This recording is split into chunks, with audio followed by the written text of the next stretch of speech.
पाञ्चजन्य श्रीवाणीं गणेशाक्षरशोभिनीं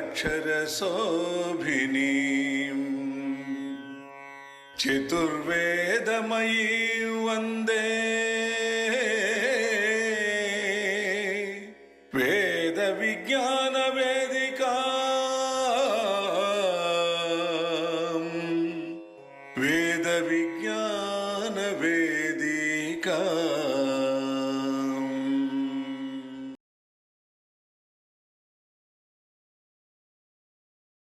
వేద విజ్ఞాన వేదిక ప్రతి నెల క్రమం తప్పకుండా చివరి ఆదివారం నాడు నిర్వహిస్తున్నటువంటి తరతరాల తెలుగు ధారావాహిక ఉపన్యాస కార్యక్రమం 146వ మాసం కార్యక్రమానికి విచ్చేసిన మీ అందరికీ స్వాగతం, శుభస్వాగతం. ఈరోజు తిరుపతి నుంచి మన ఆహ్వానం మేర, మన అభ్యర్థన మేర బ్రహ్మశ్రీ డాక్టర్ ఆకెళ్ల విభీషణ శర్మ గారు వైజయంతి విలాసము అనే విషయం పైన ప్రసంగించడం కోసంగా ఇచ్చేశారు. మీరు లోపలికి రావడానికి ముందు చూశారు కదా, వారిని పలకరించి వారికి తమ గౌరవం చాటుకోవడం కోసంగా లోపల బయట కలిసి 200 మందికి పైగా ఘనాపాటీలు, వేద పండితులు విచ్చేశారు. మనందరి కరతాళ ధ్వనులతో వారికి మనం స్వాగతం, మన చెన్నపురి తెలుగు వారందరి తరఫున వారికి మనం స్వాగతం తెలియజేద్దాం. బ్రహ్మశ్రీ డాక్టర్ ఆకెళ్ల విభీషణ శర్మ గారు తిరుపతి నుంచి విచ్చేశారు. వైజయంతి విలాసం అనేటువంటి విషయం పైన మాట్లాడనున్నారు. వారి దయ వల్ల, వారి అనుగ్రహం వల్ల ఘనపాటీల ఆశీస్సులు మన వేద విజ్ఞాన వేదికకి ఇప్పుడు లభించింది. వేద విజ్ఞాన వేదిక అని పేరు పెట్టుకున్నందుకు ఈరోజు అది ధన్యమైంది. ఆకెళ్ల శర్మ గారి గురించి మన సభా సంప్రదాయం ప్రకారం పరిచయ వాక్యాలు. డాక్టర్ ఆకెళ్ల విభీషణ శర్మ గారి పూర్తి పేరు వెంకట సత్యసుబ్రహ్మణ్య విభీషణ శర్మ గారు. తిరుపతి వాస్తవ్యులు. తిరుమల తిరుపతి దేవస్థానంలో చాలా కీలకమైన బాధ్యతలు నిర్వర్తిస్తున్నారు. అందులో ముఖ్యంగా టీటీడీ వారి అన్నమాచార్య ప్రాజెక్టుకి డైరెక్టర్గా ఉన్నారు. అది చాలా పెద్ద బాధ్యత, మీ అందరికీ తెలుసు. ఒక 4 నెలల కిందట మనకు సరస్వతి ప్రసాద్ గారు వాళ్ళు వచ్చి ఇక్కడ అన్నమాచార్య కీర్తనలు గానం చేశారు. వారు అనుమతి ఇచ్చి వాళ్ళని పంపిస్తేనే వాళ్ళు ఇక్కడికి వచ్చి గానం చేయడం జరిగింది. శ్రీ వెంకటేశ్వర ఉన్నత వేదాధ్యయన సంస్థకు ప్రాజెక్ట్ ఆఫీసర్గా కూడా వ్యవహరిస్తున్నారు. అలాగే పురాణ ఇతిహాస ప్రాజెక్ట్, ఇవన్నీ కూడా టీటీడీ ప్రాజెక్ట్స్. టీటీడీ వారి పురాణ ఇతిహాస ప్రాజెక్టుకు స్పెషల్ ఆఫీసర్గా ఉన్నారు. Shri Venkateswara recording project TTD వారి పబ్లికేషన్స్ డిపార్ట్మెంట్కి కూడా స్పెషల్ ఆఫీసర్గా వారు ఉన్నారు. వారి నివాసం తిరుపతిలో.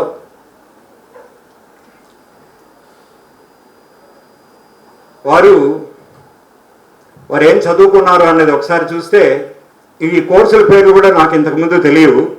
నేను నిర్వాహకునే కానీ పండితుడిని కాదు కదా.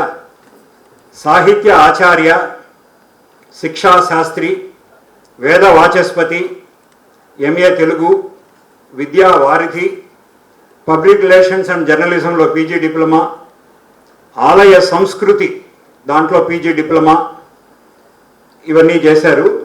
ఇవి కాక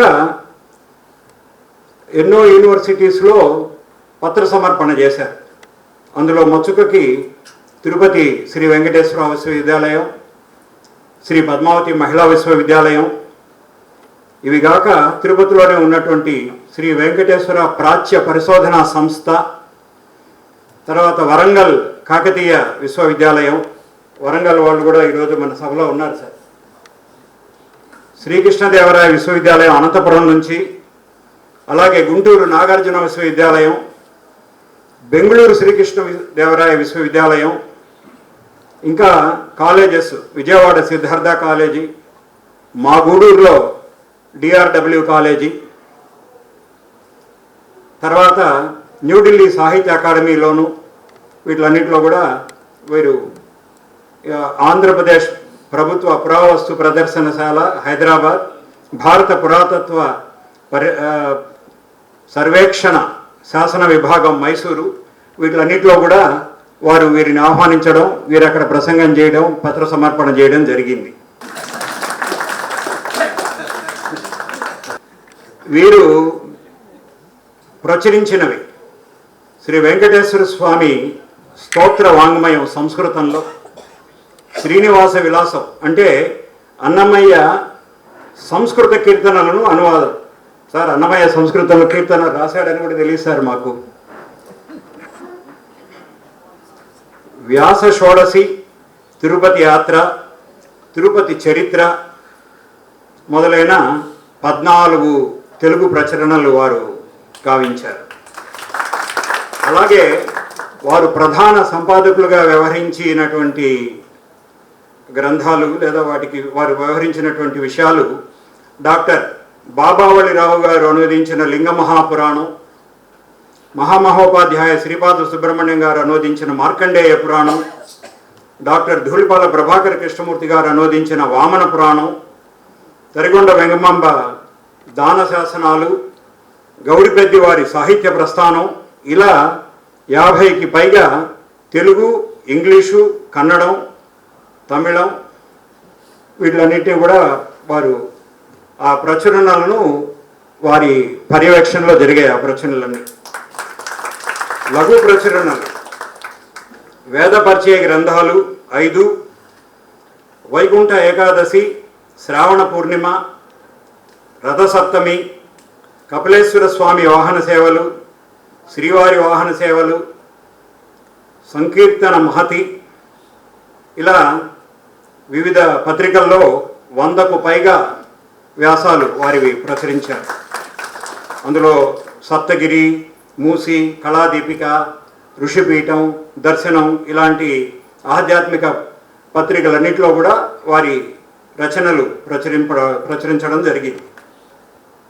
ఓం నమో వెంకటేశాయ, ఈనాడు గౌరవ సంపాదకులుగా అకాడమీ వార్త మరియు దర్శనం ఆధ్యాత్మిక పత్రిక వీటిలన్నింటిలో కూడా వీరి సేవలు, వీరి కృషి జరిగిందనమాట. ఆల్ ఇండియా రేడియోలో ప్రత్యక్ష వ్యాఖ్యానాలు తిరుపతి, విజయవాడ, కడప, భద్రాచలంలో గావించారు. Doordarshan, Maa TV, ETV, Gemini TV, Zee TV, Bhakti TV, Shri Venkateswara Bhakti ఛానళ్లలో సాహిత్య ప్రసంగాలు, ప్రవచనాలు, ప్రత్యక్ష వ్యాఖ్యానాలు మొదలైనవి గావించారు.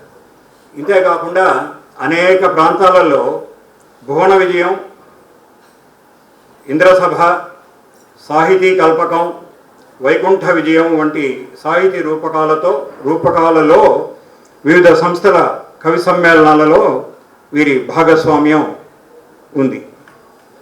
భక్తి పాటల రచనలతో వెలువడిన ఆడియోలు గాయత్రి మహోత్సవం, శ్రీ కాళహస్తి వైభవం, శ్రీవారి మకరందం, తిరుపతి ఉత్సవాలు, బ్రహ్మాండ నాయకుని బ్రహ్మోత్సవం మొదలైనటువంటి ఆడియోలు వారు వెలువరించారు.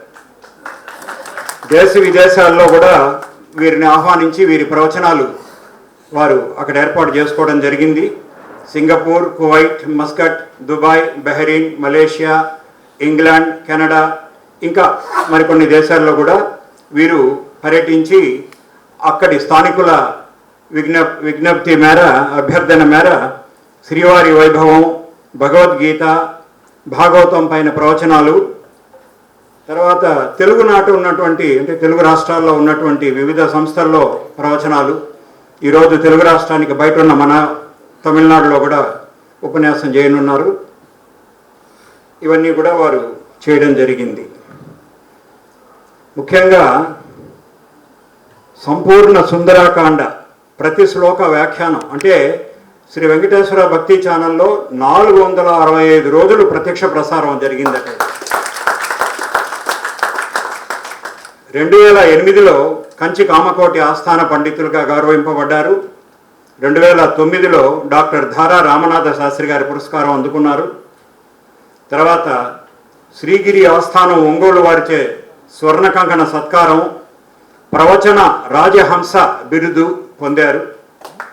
గణపతి సచ్చిదానంద సరస్వతి స్వామి వారిచే అంటే మైసూరు అవధూత దత్తపీఠం సువర్ణహారం మరియు ప్రవచన నిధి అనేటువంటి బిరుదు వారు వీరికి ప్రదానం చేయడం, వీరు స్వీకరించడం జరిగింది.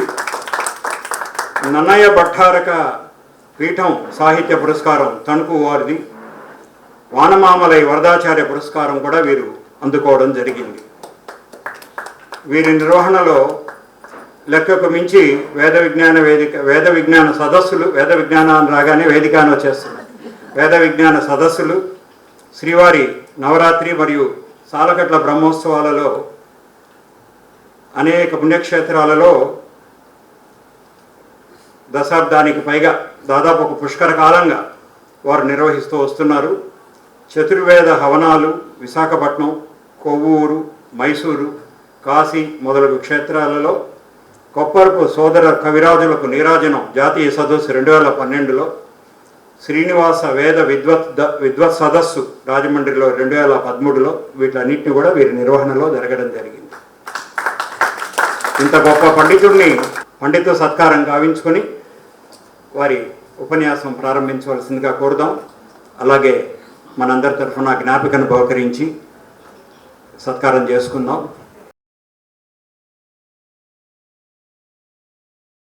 శుక్లాంబరధరం విష్ణుం శశివర్ణం చతుర్భుజం ప్రసన్నవదనం ధ్యాయేత్ సర్వవిఘ్నోపశాంతయే.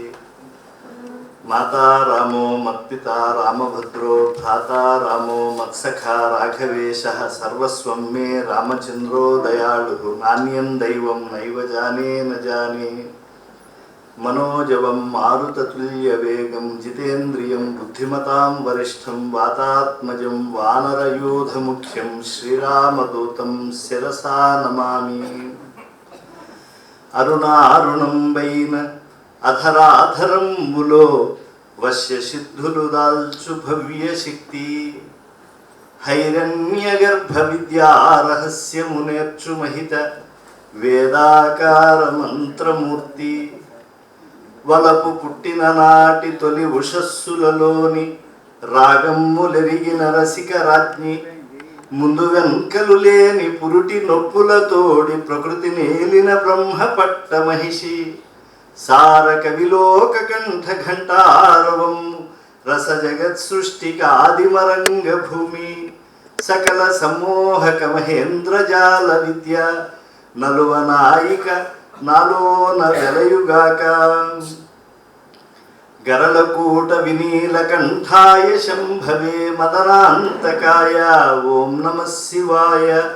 కాద్రవేయాధిపగ్రైవేయ భూషాయ మధువిత్సఖాయ ఓం నమః శివాయ. కుంభినీధర సుతాకుచ కుంభ పరిరంభ మహలోలుపాయ ఓం నమః శివాయ. వేదాది నిశేష విద్యావధూమౌళి మణికలాపాయ ఓం నమః శివాయ. గంధదంతావళ జలంధరాంధకాది విబుధ పరిపంథి వాహిని నిబిడ వర్గ బంధు ఘోరాంధకారాబ్జ బంధు కిరణమాలిని శాశ్వతాయ ఓం నమః శివాయ. శ్రీ వెంకటాచలాధీశం శ్రియాధ్యాసిత వక్షసం శ్రుతచేతన మందారం శ్రీనివాసమహం భజే. ఇందిరారమణ గోవింద. మా స్వామి శ్రవణ నక్షత్రం రోజున అవతరించాడు కనుక కాస్త వినపడేట్టుగా చెప్తే సంతోషిస్తాను. నేను కూడా వయసు అయిపోయిన వాడిని, ఎప్పుడో ఇక్ష్వాకుల బారసాల వేళ పుట్టినటువంటి వాడిని, 11/7/1970. కాబట్టి వయసులో పెద్దవాడిని కాబట్టి పెద్దగా వినపడదు నాకు, కాబట్టి గట్టిగా చెప్తే సంతోషిస్తాను. ఇందిరారమణ గోవింద,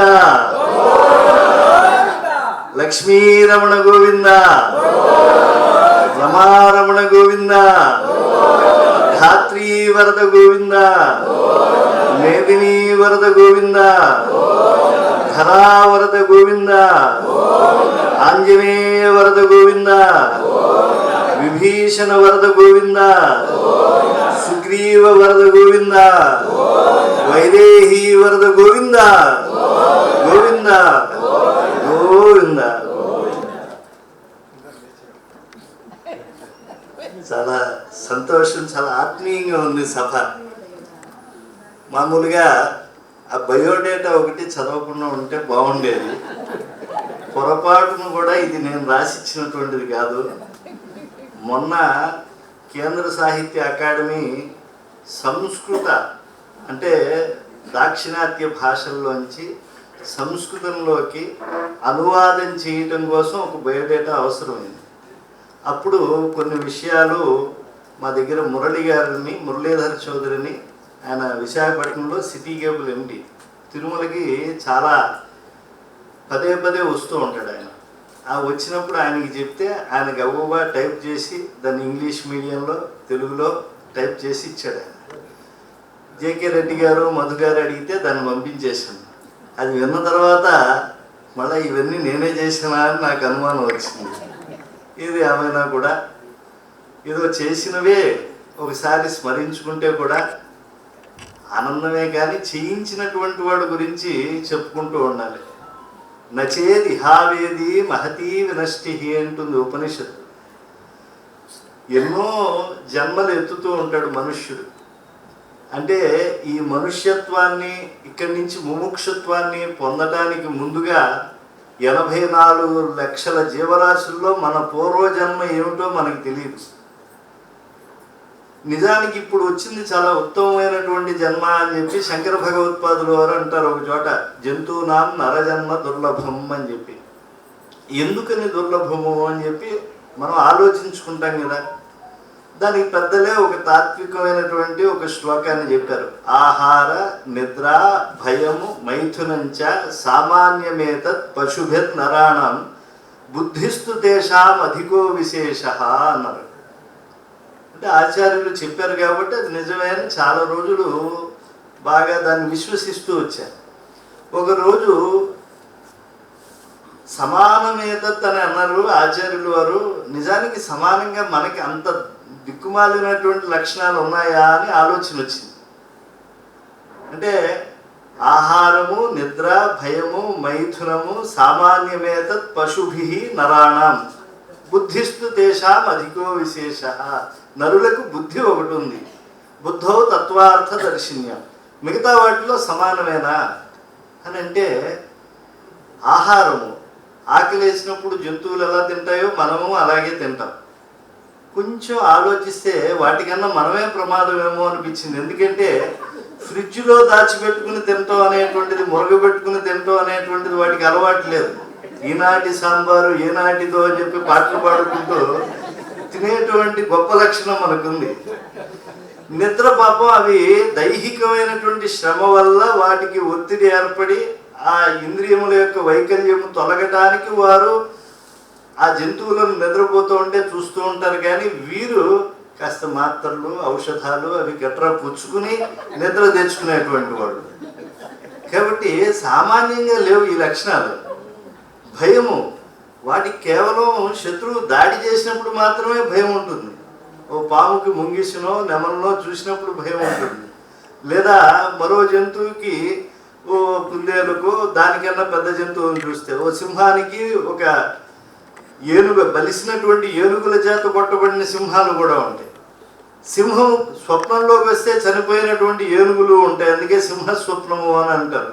కాబట్టి ఇలాంటివి వాటికి ఉన్నాయి.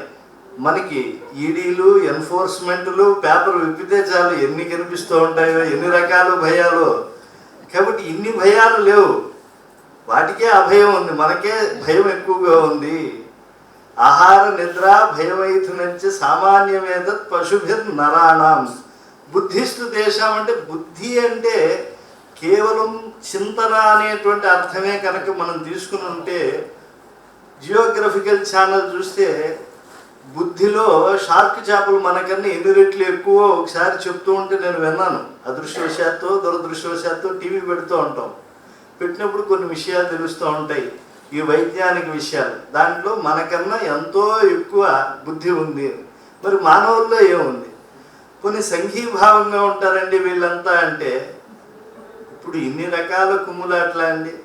ఏ పార్టీ, ఏ పొత్తు ఎవరితో కలుస్తుందో, ఎప్పటి వరకు ఉంటుందో, ఎప్పుడు విడిపోతుందో ఏమిటో ఏమీ అర్థం కావట్లేదు.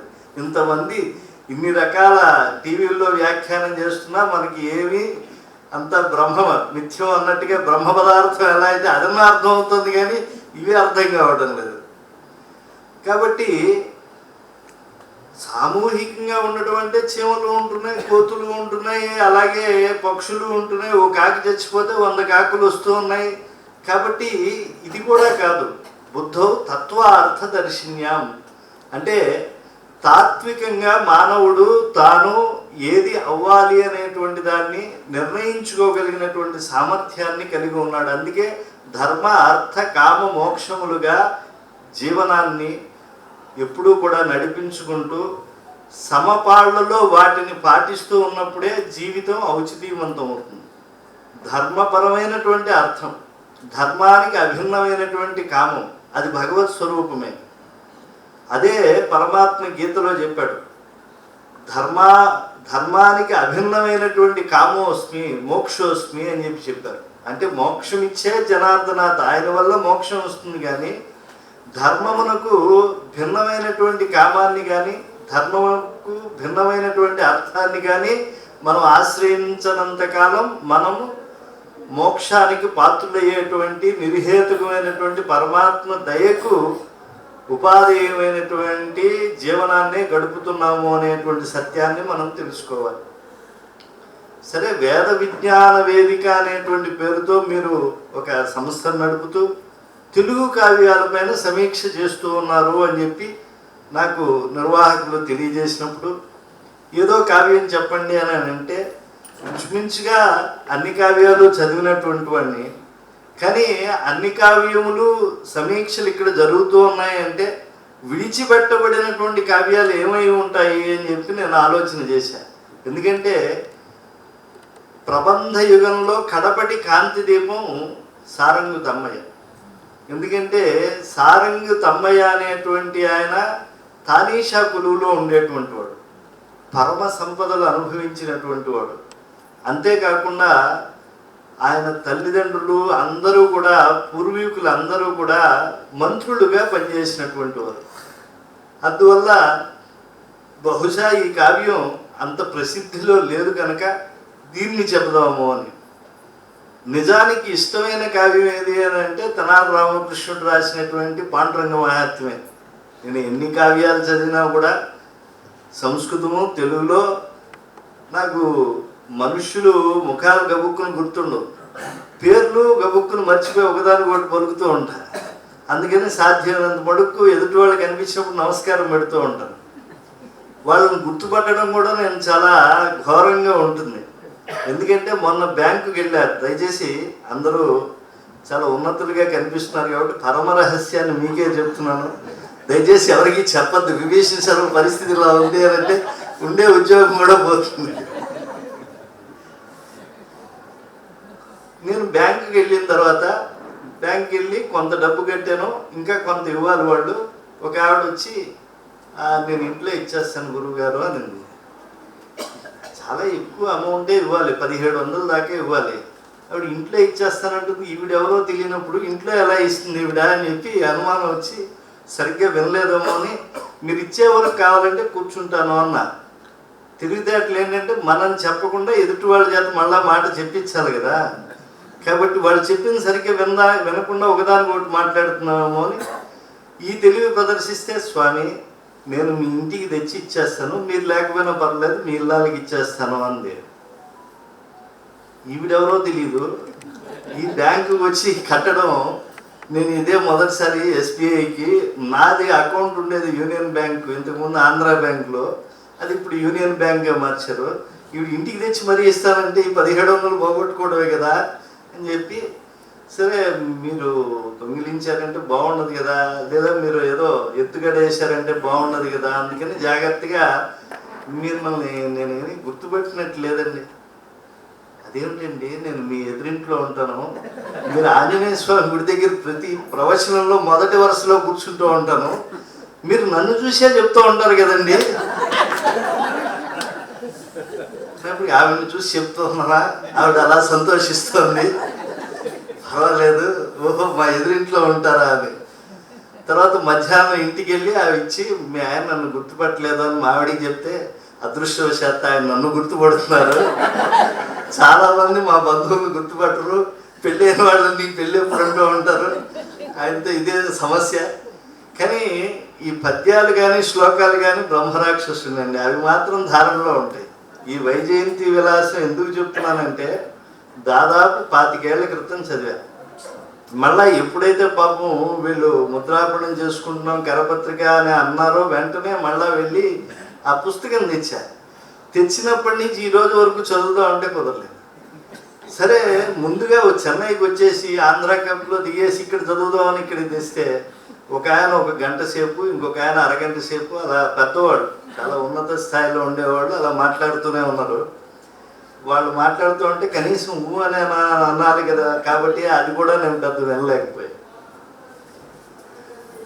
పరమాత్మ శ్రీమన్నారాయణుడు స్థాపకాయ చ ధర్మస్య ప్రశమనో తదితరాయ చ, ధర్మాన్ని స్థాపించడానికి తదితరమైనటువంటి అధర్మాన్ని తొలగించడానికి ఆయన శస్త్రపాణిగా అనేక కాలాల్లో ఆయన అవతరించాడు. అంటే కృతయుగంలో నరసింహస్వామిగా. మరి ఆయన శస్త్రములు ఏమిటి అస్త్రములు ఏమిటి అంటే ఆయన గోళ్ళే. అలాగే రాముడుగా వచ్చినప్పుడు అస్త్ర విద్యతో రామ, రాముడు శర సంధానంలో ఆయన తిరుగులేనటువంటి వాడు. అందుకే వ్యాకరణ శాస్త్రాల్లో ఉదాహరణ చెప్పేప్పుడు కూడా రాముడు వంటి విలుకాడు లేడనేటువంటి దాన్నే చెప్తూ ఉంటారు. అలాగే ద్వాపర యుగంలో పరమాత్మ చక్రధారిగా ఉన్నాడు.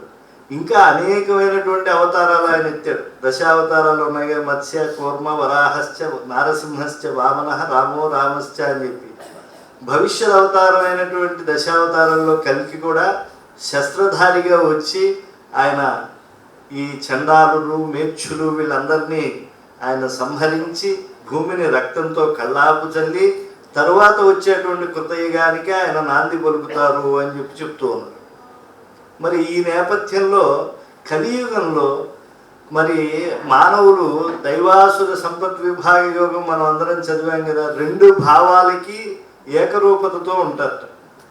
కనుక వీళ్ళందరినీ కూడా సంహారం అనేది చేస్తే యుగంలో ఇంక మిగిలే వాళ్ళు చాలా తక్కువ మంది ఉంటారని ఆలోచన చేసి భగవంతుడు శస్త్రపాణిగా కాకుండా శాస్త్రపాణిగా అవతరించారు. ఆయన మత్పాదవు శరణం వ్రజేతి, నా పాదాలను ఆశ్రయించండి మీరు తరిస్తారు అని ఆ రోజు కురుక్షేత్రంలో సమంత పంచకం అనేటువంటి యుద్ధ భూమిలో నరుడికి ఎలా చూపించారో ఈరోజు జనులందరికీ కూడా కలియుగ ప్రత్యక్ష విభుధుడైనటువంటి వెంకటేశ్వర స్వామి అదే విధంగా చూపిస్తూ ఉన్నారు అని చెప్పి ప్రతివాది భయంకర అనంత స్వామి వారు సుప్రభాతంలో చెప్పారు కదా.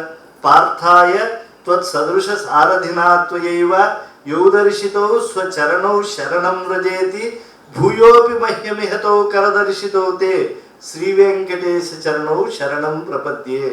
ఆనాడు నరుడు ఒక్కడికి నువ్వు నీ పాదాలను ఆశ్రయిస్తే తరిస్తాడు. అంటే కర్మయోగం, భక్తి యోగం, జ్ఞానయోగం అనేటువంటిది ఏవైతే షట్కములుగా 18 అధ్యాయాల్లో చెప్పాడో దాని సారం ఏమిటి అంటే పరమాత్మకు ఈ కర్మఫల త్యాగం, భక్తి ఫల త్యాగం, అలాగే జ్ఞానపద త్యాగము చేస్తే వాళ్ళు తరిస్తారు అని చెప్పి చెప్పడానికి ఆ పదారవింద మకరంద సంసేవాశక్తిలో నిరంతరం శరణాగతి భావాన్ని కరదీపికగా చేసుకుని ఉంచుకోవాలి అనేటువంటి తత్వంతో అలాంటి శాస్త్రపాణిగా ఆయన ఆచార్యుడిగా కలియుగంలో వెంకటాచలంపై ఉన్నాడు. మరి బోధ చెయ్యాలి కదా, ప్రపంచంలో జ్ఞానబోధ చెయ్యాలి అని అంటే మరి తానేమో అర్చామూర్తిగా ఉంటే లోకంలో ధర్మం ఎలా ప్రవర్తిల్లుతుంది, కాబట్టి ఆచార్యులను పంపించాలి అని ఆలోచించి తన యందు చాలా భక్తి విశ్వాసాలతో ఉండేటువంటి తన వారిని లోకంలోకి పంపించారు. గరుడాళ్వారిని పెరియాళ్వార్లుగా పంపించారు. అలాగే తన నందక ఖడ్గాన్ని పేయాళ్వార్లుగా, మన అన్నమయ్య కూడా నందకాంశ సంభూతుడనే చెప్తూ ఉంటారు. ఇలా ఒక్కొక్క ఆళ్వారుల్ని భూతం సరస్య మహదాహ్వయ భట్టనాథ శ్రీ భక్తిసార కులశేఖర యోగివాహాన్ భక్తాంఘ్రిరేణ పరకాల యతీంద్రమిష్టాన్ శ్రీమత్ పరాంకుశమునిం ప్రణతోస్మి నిత్యం. ఇలా 12 మంది ఆళ్వారులను పంపించారు ఒక్కొక్క అంశంతో. అందులో మనం చెప్పుకునేటువంటి వైజయంతి విలాసము అనేటువంటి కథలో నాయకులు ఎవరు అని అంటే ఈ భక్తాంఘ్రి రేణువు అంటే తొండర అడిప్పుడే ఆళ్వార్లు.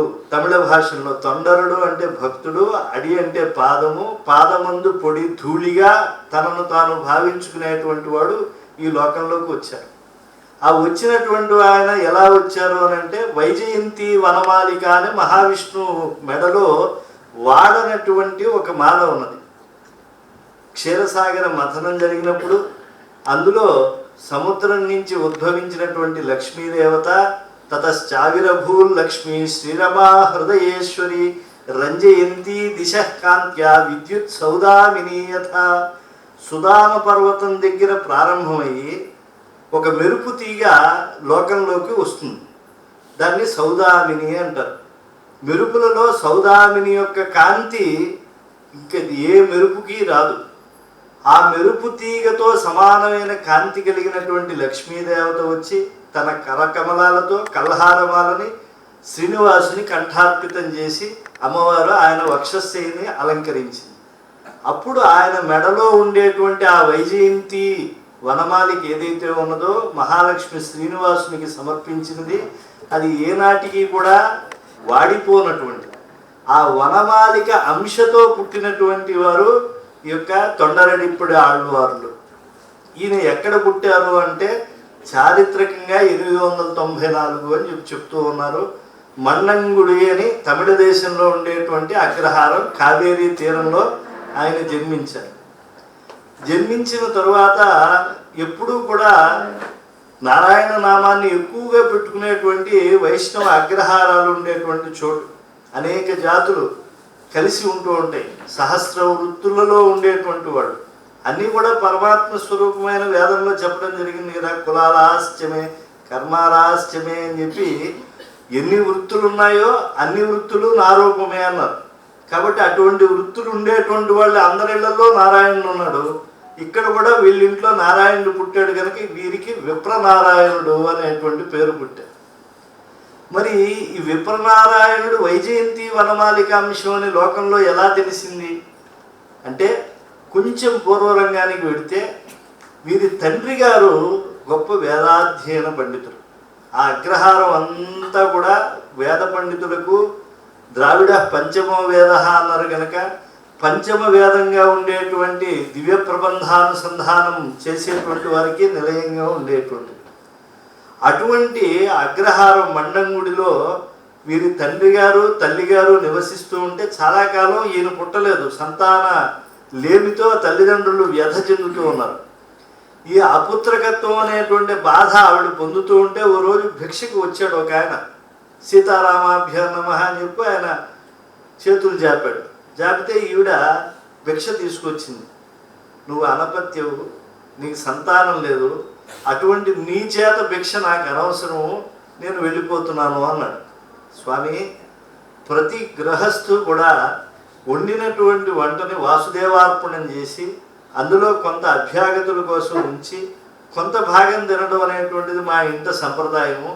అభ్యాగతుల కోసం ఉంచినటువంటి ఆ యొక్క అన్నము అభ్యాగత స్వయం విష్ణు అని అన్నారు కనుక మీరు తినాలి. అది మీరు తినవలసినటువంటి అన్నాన్ని నేను తినను అని అనడం అది మీకు ఎంత మడుకు ధర్మము అని ఆవిడ అడిగేటప్పటికీ ఆ యతికి సంతానము లేని ఇంట ఆహారాన్ని తీసుకోవడం ఇష్టం లేనప్పటికీ కూడా ఒక ధార్మికమైనటువంటి భావనతో ఈవిడ మాట్లాడుతూ ఉంటే తోసిపుచ్చలేక అది తీసుకుని వెళ్ళాడు.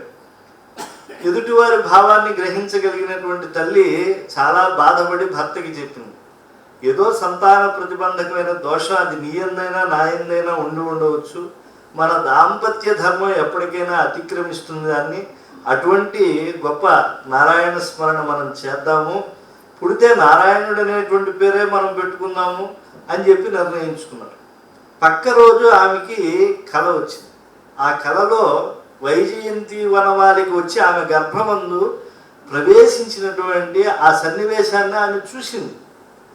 మామూలుగా అద్వైత సంప్రదాయంలో స్వప్నము అనేటువంటి దాన్ని ఇంద్రియజనితమైనటువంటి ఒక వికారంగా చెప్తారు.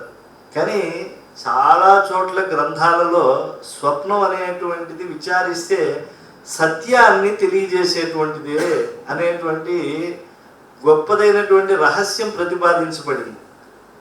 మనకి ముఖ్యంగా కులార్ణవ తంత్రంలో దృశ్యతే భగవాన్ యస్య స్వప్నే సర్వశుభావ తస్మిన్నేవ దృఢా భక్తి జాయతే నాత్ర సంశయ. అంటే స్వప్న దర్శనానికి ప్రత్యక్ష దర్శనానికి కొద్దిగానే భేదము. స్వప్నాదేశములన్నీ కూడా పాటించినటువంటి వాళ్ళు ఎంతోమంది ఉన్నారు. కనుక స్వప్నములో స్వామి సాక్షాత్కారం కలిగింది కనుక నీకు వైజయంతి వనమాలిక అంశతో పుత్రుడిని పొందుతావు అని చెప్పి భర్త చాలా గట్టిగా చెప్పాడు. ఎందుకంటే ఆయన జ్యోతిర్విజ్ఞానవేత్త, స్వప్నశాస్త్ర విచారం తెలిసినటువంటి వాడు. ఆమెకు కూడా నమ్మకం కలిగింది. ఎందుకంటే తన యందు ఏదో నిగూఢమైనటువంటి ఒక తేజస్సు ఉన్నట్టుగా ఆమెకి అనుభవంలోకి వస్తుంది. మాతృత్వం అనేటువంటిది ఒక స్త్రీకి ఉండేటువంటి హక్కు కదా అది. కాబట్టి ఆ స్త్రీరత్నంలో ఉండేటువంటి ఆ తేజస్సును చూసి చుట్టుపక్కల వాళ్ళందరూ కూడా విషయాన్ని తెలుసుకున్నారు. ఓహో, నీకు పుట్టేటువంటి వాడు వైజయంతి వనమాలికాంశభవుడే అయి ఉంటాడు అని. విప్రనారాయణుడు పుట్టాడు. పుట్టిన వెంటనే పువ్వు పుట్టగానే పరిమళించింది అంటూ ఉంటారు. మహాత్ముల విషయంలో మనం వింటూనే ఉంటూ ఉంటాం, అనుభవంలోకి వస్తూనే ఉంటుంది. ఎందుకంటే పుష్పముల యొక్క సౌరభం లేనటువంటి ఇల్లుని, అంటే కొంచెం గట్టిగా చెప్తున్నానని నేను అనుకోవద్దు, నేను అన్నమాట కాదు, ఉన్నమాటే చెప్తున్నాను. పుష్పచింతామణి అనేటువంటి గ్రంథంలో శ్మశానముతో సమానము అని అన్నారు. పుష్పములు ఎందుకు పెంచుతారు అసలు? పూర్వజన్మ వాసనలు అని అంటూ ఉంటారే. అంటే ఈ వాసన చేత బుద్ధి బాగా ప్రచోదితం అవుతుంది. మనకి పూర్వము తక్షశిల, నలంద ఇలాంటి విశ్వవిద్యాలయాలు ఉండేటువంటివి. అక్కడ విద్యార్థుల దగ్గర ఉండవలసినటువంటి పుష్పములు ఏవో అక్కడ చక్కగా పెట్టేవాళ్ళు, పెంచేవాళ్ళు. దాని నుంచి వచ్చేటువంటి గాలుల వల్ల జ్ఞానపరమైనటువంటి చింతన బాగా ఏర్పడేటువంటిది. అలాగే గృహస్థుల ఇళ్లలో ఏం పెంచుకోవాలి, వనప్రస్థుల దగ్గర ఏం ఉండాలి, వృక్షాలు. యతీశ్వరుడు ఉండేటువంటి చోట వృక్షాలు ఎలా ఉండాలి, ఇవన్నీ విచారం ఉందండి మన సంప్రదాయంలో. వృక్ష విజ్ఞానము, పుష్ప విచారము ఉంది. మీరు అన్నమయ్య కీర్తన ఒకటి ఉంటుంది, మీరు ప్రియా సోదరీమణులు పాడారు వినండి. మంచముపై నిద్రదేర మల్లెలు వేశారు, మంచి చెమటారా చామంతులు వేశారు. ఇలాగా ఏ ఏ పుష్పం ఎందుకు పరమాత్మ యొక్క యోగ నిద్రలోకి వెళ్ళేప్పటికి, అది మనలాగా రోగ నిద్ర భోగ నిద్ర కాదు కదా. పరమాత్మకి రాత్రిపూట ఏకాంత సేవ చేసేటప్పుడు ఆ పుష్పాలు ఎందుకు వేస్తారో చెప్పారు. మేలుకొనవే నీలమేఘవర్ణుడా వేళ తప్పకుండాను శ్రీ వెంకటేశ్వరుడా అనేటువంటి కీర్తనలో చక్కగా ఏ పువ్వుని ఎందుకు సమర్పిస్తారో అనేటువంటి దాన్ని చక్కగా అన్నమాచార్యుల వారు విశ్లేషించున్నారు. అలాంటి ఆ పుష్పముల యొక్క వాసనలు మన ఇంటి యందు ఉంటే ఎప్పటికీ కూడా అకాల మృత్యువులు కానీ, దారిద్ర్య దుర్భరత కానీ ఇవన్నీ ఉండవు. ఎప్పుడైనా ఓ కార్యక్రమం జరుగుతూ ఉంటే కూడా ఈ ప్లాస్టిక్ మామిడి పూలు, ప్లాస్టిక్ ఆకులు ఇవి కాకుండా నిజమైనటువంటి పూలు, నిజమైనటువంటి అరటి మొలకలు, నిజమైనటువంటి ఆ మామిడి తోరణాలు, వీటి వల్ల వచ్చేటువంటి శక్తి తెలియకుండా జీవుడి పైన ఆధ్యాత్మిక ప్రభావాన్ని చూపిస్తాయి. కాబట్టి ఆ మండంగుడి అగ్రహారాన్ని అభివర్ణిస్తూ సారంగు తమ్మయ్య గొప్ప దివ్యమైనటువంటి పుష్ప సౌరభాన్ని బాగా వర్ణించారు. సాత్వికత్వము పుంస్త్వము వహించిన రీతి, అంటే పుట్టినటువంటి ఇటువంటి గొప్పవారైనటువంటి దంపతులకు పుట్టినటువంటి ఆ నారాయణుడు అనేటువంటి వాడు విప్రులలోనే వాడు ఒక మణిపూసలో ఉన్నాడు కనుక వాడి యొక్క స్వభావం ఎలా ఉంది, స్వరూపం ఎలా ఉంది అని చెప్పి అక్కడ ఉండేటువంటి వాళ్ళంతా చర్చించుకుంటున్నారు. సాత్వికత్వము పుంస్త్వము వహించిన రీతి, సత్వగుణము కనుక రజోగుణము తమో గుణాన్ని వీడి ఒక పురుషాకారమును కనుక పొందితే ఎలా ఉంటుందంటే విప్రనారాయణలా ఉంది.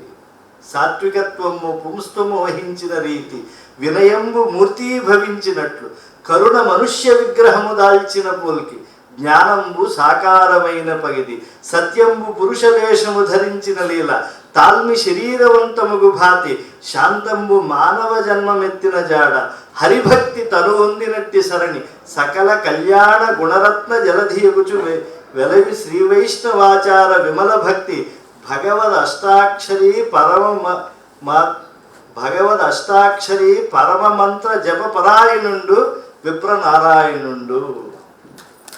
ఎంత అద్భుతమైనటువంటి శిశుపద్యం చూడండి. సారంగతమయ్య సాత్వికత్వము పుంస్తవము వహించిన రీతి వినయంబు మూర్తీభవించినట్లు కరుణ మనుష్య విగ్రహము దాల్చిన పూల్కి జ్ఞానంబు సాకారమైన పగతి సత్యంబు పురుష వేషము ధరించిన లీల శాంతంబు మానవ జన్మనెత్తిన జాడ హరిభక్తి తనువందినట్టి సరణి సకల కళ్యాణ గుణరత్న జలధియగుచు విమల శ్రీవైష్ణవాచార విమల బుద్ధి భగవద్ అష్టాక్షరి పరమ మంత్ర జప పరాయణుండు శ్రీ విప్రనారాయణుడు. విప్రనారాయణుడు ఆయన అసలు ఎలా ఉండాలి, ఒక మనుష్యుడు మనుష్యత్వాన్ని పొందిన తరువాత ఇంత అద్భుతంగా ఉండవచ్చు అనేటువంటి ఒక దారిదీపంలా ఆయన వెలుగొందుతూ ఉన్నాడు. ఆయన ఎప్పుడు ఆలయంలోకి వెళ్ళినా పంపిస్తూ ఉన్నారు. ఆయనకి సహజంగా వనమాలికాంశలో పుట్టాడు కదా. పెరియాళ్ళవార్లు కూడా పూలు కట్టడం ఈ కథ అంతా తమకి మొన్నే తిరుప్పావైంది కాబట్టి గుర్తుంటుంది. దాన్ని మన గోదాదేవి గారు తలలో పెట్టుకోవటం, ఎలా ఉంది నా కొప్పులో నా నాథుడైన రంగనాథుడికి సమర్పించే పుష్పమాలిక అని చెప్పి ఆవిడ వెళ్ళి బావి నీటిలో చూసుకుందిట.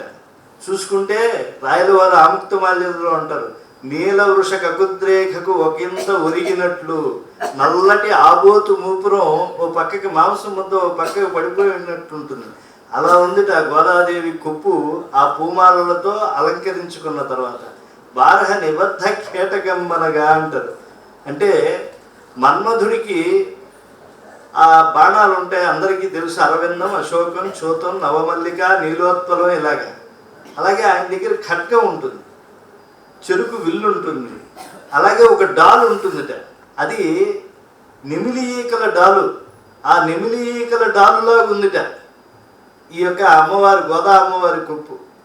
కాబట్టి అలాగా ఆ గోదాదేవి ఆ పుష్పాలు తండ్రి గారు పెంచుతూ ఉంటే ఈవిడ అలంకరించుకుని స్వామిని అలంకరిస్తూ ఉంటే నేను ధరించినటువంటి చూడు కుడుత్త నాచ్యాలు కదా తాను ధరించి పరమాత్మకి సమర్పిస్తే పరమాత్ముడు ప్రేమతో కూడినటువంటి పూలు, ఆ పూలు సువాసనతో ఉండవచ్చు, రంగురంగులతో ఉండవచ్చు, కానీ ప్రేమ భావాలు లేకుండా ఉన్నాయి కనుక ఈ భూమి నుంచి ఎప్పుడైతే సౌరభం, ఈ భూమాదేవి అంశం కదా, తత్ర గంధవతి పృథివీ, భూమి సహజంగా గంధాన్ని కలిగి ఉంటుంది.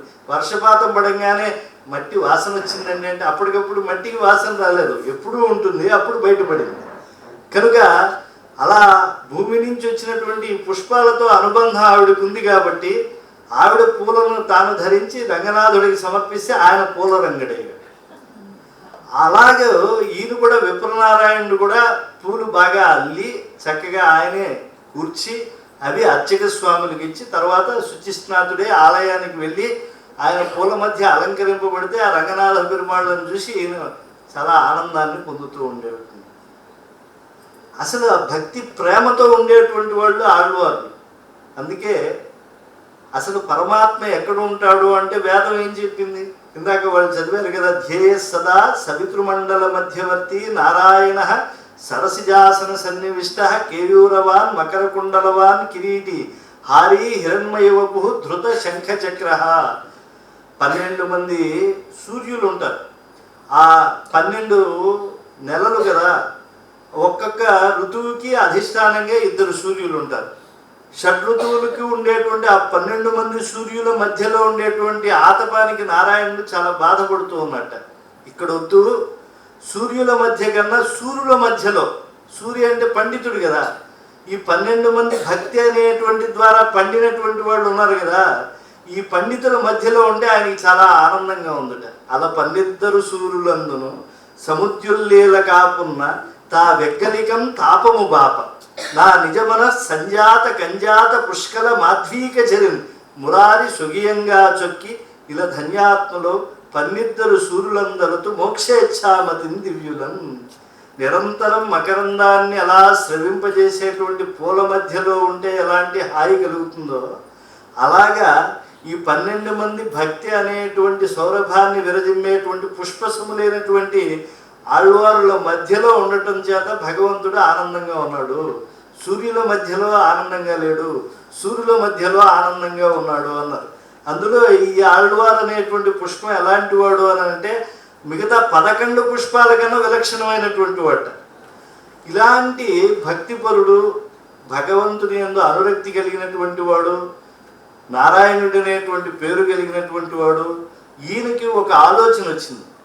ఈ పుష్పాలకి ఇంత గొప్పదనం ఉంది, నిజంగా పుష్ప ప్రాధాన్యం చెప్పుకోవాలంటే ఓ గంట సేపు ఎప్పుడన్నా మళ్ళా పిలిస్తే పుష్పాల గురించే చెప్పుకోవచ్చండి. ఎందుకంటే రవీంద్రనాథ్ ఠాగూర్ అనేటువంటి ఒక ఆయన విశ్వకవి మహానుభావుడు క్రీసెంట్ మూన్ అని రాశాడు, గీతాంజలి రాశాడు. నెలవంకలో ఆయన అంటారు, పరమాత్మ నీకు నేను కృతజ్ఞతగా ఉన్నాను, నువ్వు ఆకాశాన్ని ఇచ్చినందుకు, ఈ భూమిని సృజించినందుకు, ఈ సముద్రాలు పర్వతాలు ఇవి ఏర్పరిచినందుకో కాదు, నీ పాదాలను పూజించడానికి మాకు పూలను ఇచ్చావు అంటే భగవంతుడు కనిపించాడు. భగవంతుడిని మనం ఏదో రకంగా మన సంకల్పం చేత ఆదరణ తెలియజేయాలి కదా. ఎలా చేస్తాం? ఆయనకి ఇష్టమైనవేవి ఆయనే చెప్పారు. పుష్పం పత్రం ఫలం తోయం యోమే భక్త్యా ప్రయచ్చతి. ఓ తులసి దళాన్ని ఆయనకి సమర్పిస్తే చాలా ఆనందపడిపోతాడు. ఓ పుష్పాన్ని ఆయన దగ్గర ఉంచితే, ఓ చామంతియో ఓ మందారమో ఏదో ఒక పువ్వుని ఇస్తే ఆయన పొంగిపోతాడు. భక్త్యా అశ్నామి అన్నాడు. బాగా సంస్కృతం చదువుకున్న వాళ్ళకి తెలుస్తుంది. అశ్నామి అంటే మేస్తాను అనేటువంటి అర్థం. ఎక్కడైనా మేస్తారండి? అలాంటి ప్రయోగం తనకి తానే చేసుకున్నాడు పరమాత్మ. భగవద్గీత వేరే వాళ్ళు రాసింది కాదు. అది వ్యాసుల వారు ఏం రాశారు? మహాభారతం అంతా ఆయన ఊరికి వీపు గోడకేసి రాశాడు. పాపం విఘ్నేశ్వరుడు రాశాడు. ఈయన వ్యాసుల వారు చెప్పారు. చెప్పింది ఎవరు? చెప్పించినది చెప్పారు. ఆయన చెప్పింది ఈయన తనదిగా చేసుకుని చెప్పారు. కాబట్టి వ్యాసవాణిగా కనిపించేటువంటి భగవంతుని యొక్క వాచ్యం అది. అలా ఎప్పుడన్నా కృష్ణుడు ఉన్నాడా అని అంటే విదురుని విందులో ఉన్నాడు కదా. విదురుడు ఇంటికి వెళ్ళినప్పుడు అక్కడ విదురుడు భక్తితో తొక్కలు ఇస్తున్నట్ట, పండు పడేస్తున్నట్ట. భక్తుని యందు ఉండేటువంటి పారమ్యతను చూస్తూ ఉన్నాడు, కానీ ఆయన చేష్టితాలని గుర్తించట్లేదు కృష్ణుడు. ఆ తొక్కలు తింటున్నట్ట, ఈ పండు పడేస్తున్నాను అనేటువంటి దాన్ని గమనించట్లేదుట. ఇది విదురుని విందంటే. అంత పారమ్యంగా తిన్న తర్వాత పరమాత్మ కృష్ణుడికి, అయ్యా అతిథికి ఒక మర్యాద ఉంటుంది. నేను మీ ఇంటికి వచ్చాను, మీరు భోజనం పెట్టారు, నేను తిన్నాను. తిన్న తర్వాత నేను ఏం చెప్పాలి మీకు? చాలా చక్కగా ఉన్నాయండి, కూరలు బాగున్నాయండి, ఉప్పు అది సరిపోయిందండి, కొంచెం ఎక్కువైనా కూడా చెప్పవలసిన ధర్మం నాది. అంతేగాని బాగా మార్చేశారండి, ఏదో మీ వారికి ఉన్నట్టు నాకు వండితే ఎలా అండి, మేమేం రోజు రాము కదా, ఇలాంటి మాటలు అనకూడదు. అలాగే ఆతిథేయుడు కూడా ఒక మాట అనాలి. అయ్యా మీరు వచ్చారు మా ఇంటికి, మాకు ఎంత అదృష్టమో అనేటువంటి మాట ఆతిథ్యం ఇచ్చినటువంటి వారు అనాలి. అది అంటారేమో అని చెప్పి నాకు తృప్తి కలిగింది అంటే ఈయన తలొప్పుతున్నట్టు విదురుడు. నేను పరమాత్మ ఎన్నిసార్లు చెప్తాడు పాపం. అప్పుడు అడిగేట, ఆతిథేయుడు అయ్యా ఒకసారి తృప్తి కలిగిందనే మాట చెప్పు, నేను వెళ్తాను, ఇంకా చాలా పనులు ఉన్నాయి అని వస్తాడు. యా ప్రీతి పుండరీకాక్ష తవ ఆగమన కారణాత్ సా కిమాఖ్యాయతే తుభ్యం. మామూలుగా ఎవరైనా వస్తే చెప్పాలి ఆ సంప్రదాయాన్నే పరమాత్మ నువ్వు నాకు గుర్తు చేస్తున్నావు నిజమే, కానీ సా కిమాఖ్యాయతే తుభ్యం అసలు నీకు మాత్రం చెప్పకూడదు. ఎందుకని అని అంటే అంతరాత్మాసి దేహినాం, వేరే వాళ్ళకైతే చెప్పవలసినటువంటి ధర్మాన్ని పాటించాలి. నువ్వు సకల జగదంతర్యామివయ్యా, చేతనములకు అచేతనములకు ఆత్మస్థితుడు అయినటువంటి నువ్వు మా ఇంటికి వచ్చి నేను ఇచ్చినటువంటి ఆతిథ్యాన్ని స్వీకరించిన తర్వాత ఇంత తృప్తి కలిగింది అనేటువంటి మాటే కనుక అంటే నా లోపల ఉన్నటువంటి ఆ కార్తజ్ఞత అంతా కూడా అభివ్యక్తం అవుతుందా? అక్షరాల లేమి అనేటువంటిది ఉంటుంది కదా.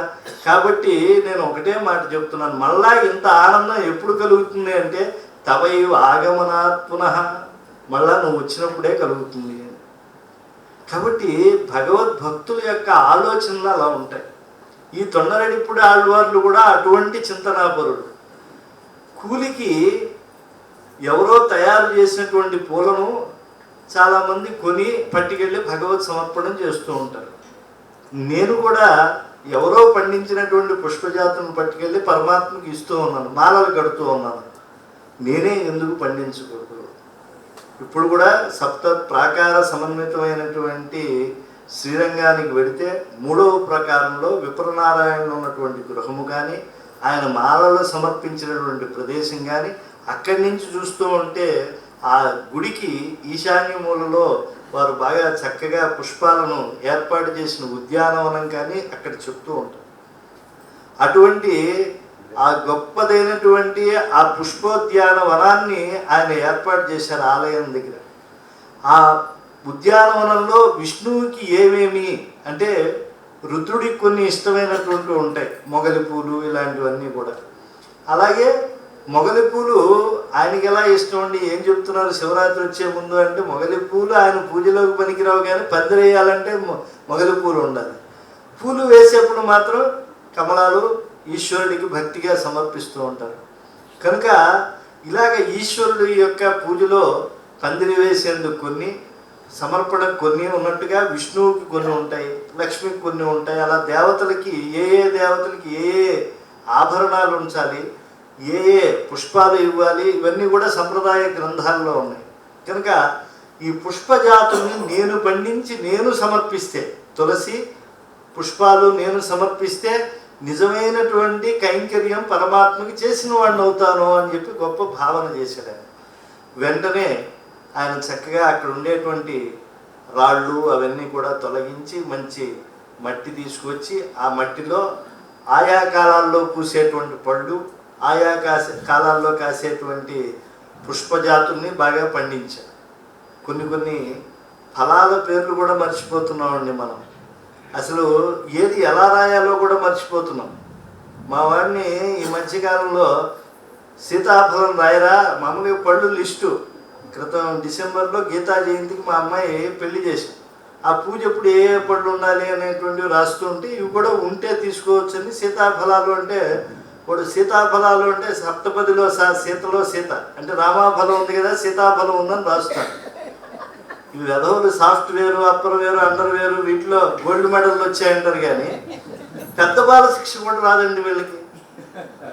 శీతాకాలంలో కాస్తుంది కాబట్టి సీతాఫలము అంటారు. షీకాయ అంటారే, శ్రీకారం రాసి ఆసీ రాయాలి సీతాఫలము అంటే, ఈసీ కాదు. అంటే పెద్దవాళ్ళు కాబట్టి మీకు తెలుసు. ఇప్పుడు వాళ్ళని రాయమనండి మీ ఇంట్లోకి వెళ్ళి, వాళ్ళు ఏమన్నా ఇలాంటివే రాస్తూ ఉంటారు వాళ్ళు. కాబట్టి అలాంటి కాలానుగుణమైనటువంటి ఫలజాతుల్ని పెంచుతూ ఉన్నాడు. చక్కగా ఈ ఉద్యానవనాన్ని నిర్మింపజేస్తూ ఉన్నాడు. ఈ ఆళ్వారు జీవితం ఇలా ఉంటే కొంత అందం రాకపోతే బాగుండదు కదా. అందుకని పరమాత్మ లీల ఒకటి జరుగుతోంది. అక్కడ పక్కనే చోళరాజు రాజ్యంలో ఆయన చాలా కళలన్నీ పోషించేవాడు. చక్కగా సాహిత్యాన్నంతా కూడా ఆయన శ్రవణం చేసేవాడు, శాస్త్రాదులన్నింటినీ కూడా వినేటువంటి వాడు. ఆ రాజుగారి ఆస్థానంలో ఇద్దరు నర్తకీమణులు వచ్చి గొప్ప నృత్యం చేశారు, మధురవాణి, దేవదేవి అని చెప్పి. వాళ్ళు నృత్యాలు బాగా చేస్తే ఈయనకి చాలా ఆనందం కలిగింది. ఆనందంతో ఆయన ఏం చేశారంటే అనేకమైన కానుకలు ఇచ్చారు. ఈ దేవదేవి అయితే ఆ వయస్సు పొగరు వెన్నెళ్ళు కురిపిస్తోంది కనుక ఆమె మెరుపు తీగలాగా నృత్యం చేసిందట. మా సారంగతమయ్య కవి చాలా విజృంభించి ఆయన యొక్క ఆమె అభినయం కానీ, ఎందుకంటే నాట్యం భిన్న రుచే జనస్య బహుధా ఏకం సమారాధనం అన్నారు కాళిదాసు. మాళవికాగ్నిమిత్రం అనేటువంటి నాటకంలో ఆయన సంగీతము, సాహిత్యము, అభినయము ఈ మూడు ఒక త్రివేణి సంగమంలో ఉండేది ఎక్కడ అంటే నృత్యంలో. ఆ నృత్యం అనేటువంటి దానికి మన భారతీయ సంప్రదాయంలో చాలా గొప్పదైనటువంటి స్థానం ఉంది. ఆ నృత్యం కూడా ఉపచారాల్లో ఒకటి, పరమేశ్వరుడు ముందు చేసేటువంటి ఉపచారాల్లో నృత్యానికి ఒక ప్రత్యేకమైనటువంటిది ఉంది. మనం నృత్యం సమర్పయామని ఒక పువ్వు వేస్తే చాలా అయిపోయింది అనుకుంటూ ఉంటాం. వేస్తే ఏదో తది సమానమైన ఫలితంగా వస్తుంది, కానీ నిజంగా అక్కడ ఒక అభినయం జరిగితే, ఒక గానం అన్నప్పుడు ఒక గానం జరిగితే, అలాంటి నీరాజనాలతో నిజంగా జరిగితే ఎంత బాగుంటుందో. అందుకే దేవాలయాలు వాటికి ఆటపట్టుగా ఉండేటువంటివి. ఈ పాశ్చాత్య సంస్కృతి వచ్చి మన నెత్తిన పడే ముందుగా ఒక జాతుల మధ్య సమన్వయం ఉండేది. దేవాలయాలు అన్ని జాతులకి మధ్య ఒక కళ్యాణ వేదికగా ఉండేటువంటిది. అటువంటి కాలంలో ఈ మన్నంగుడి అగ్రహారం దగ్గర జరిగినటువంటి అద్భుతమైనటువంటి ఓ నృత్యము ఆ రాజుగారిని రంజింపజేసి ఆయనకి తోచిన ఆభరణాలన్నీ కూడా ఇచ్చారు. సరే, ఈ శ్రీరంగం ఆలయం మీదుగా వాళ్ళు వెళుతూ ఉన్నారు. తొండరెడ్డిప్పుడు వాళ్ళు సాయించినటువంటి పుష్పోద్యానంలోకి వచ్చారు. అసలు ఎవరి మహానుభావులు అని ఆ చుట్టుపక్కల వారిని కాస్త విచారణ చేస్తే ఒకే వ్యక్తి ఇంత వ్యవస్థను ఏర్పాటు చేశాడు. మా తిరుమలలో కూడా మాతృశ్రీ తరిగొండ వెంగమాంబ పుష్పజాతులు ఎన్నో పండించింది. అనంతాళ్వాన్లు అక్కడికి వచ్చి భగవద్ రామానుజులు శ్రీరంగము, కంచి ఇవన్నీ త్యాగమండపం, భోగమండపం అంటారు, తిరుమలను పుష్పమండపం అంటారు, ఇక్కడ పూలు లేవు అంటే అనంతాళ్వాన్లు స్వయంగా గర్భవతి అయిన భార్యతో వచ్చి పుష్పోద్యానవనాలు పెంచారు. మాయాబాలకుడి రూపంలో స్వామి వచ్చాడు. ఆ కథ అంతా కూడా మీకు తెలిసినటువంటిది. కాబట్టి పుష్పజాతులకు ఆకరం తిరుమల. ఆ పుష్పజాతులను బాగా పండిస్తే పరమాత్మ ఆలయం దగ్గర వాటి ఆఘ్రాణం వస్తే బాగుంటుంది. ఆ తులసి వనంలో ఒకసారి ఒంటికాల మీద నిలబడి విష్ణు పారిజాత కావ్యాన్ని ఆశువుగా చెప్పేసింది తరిగొండ వెంగమాంబ. ఎలా చెప్పగలిగావు అమ్మా నువ్వు అని అంటే, ఆ తులసి వనంలో నిలబడటం వల్ల నాకు ఈ శక్తి వచ్చింది అని వెంగమాంబ చెప్పింది. ఈరోజు మన ఇంట్లో తులసి మొక్క పెంచుకోవాలంటే కూడా మనకి ఇబ్బందిగా ఉంది.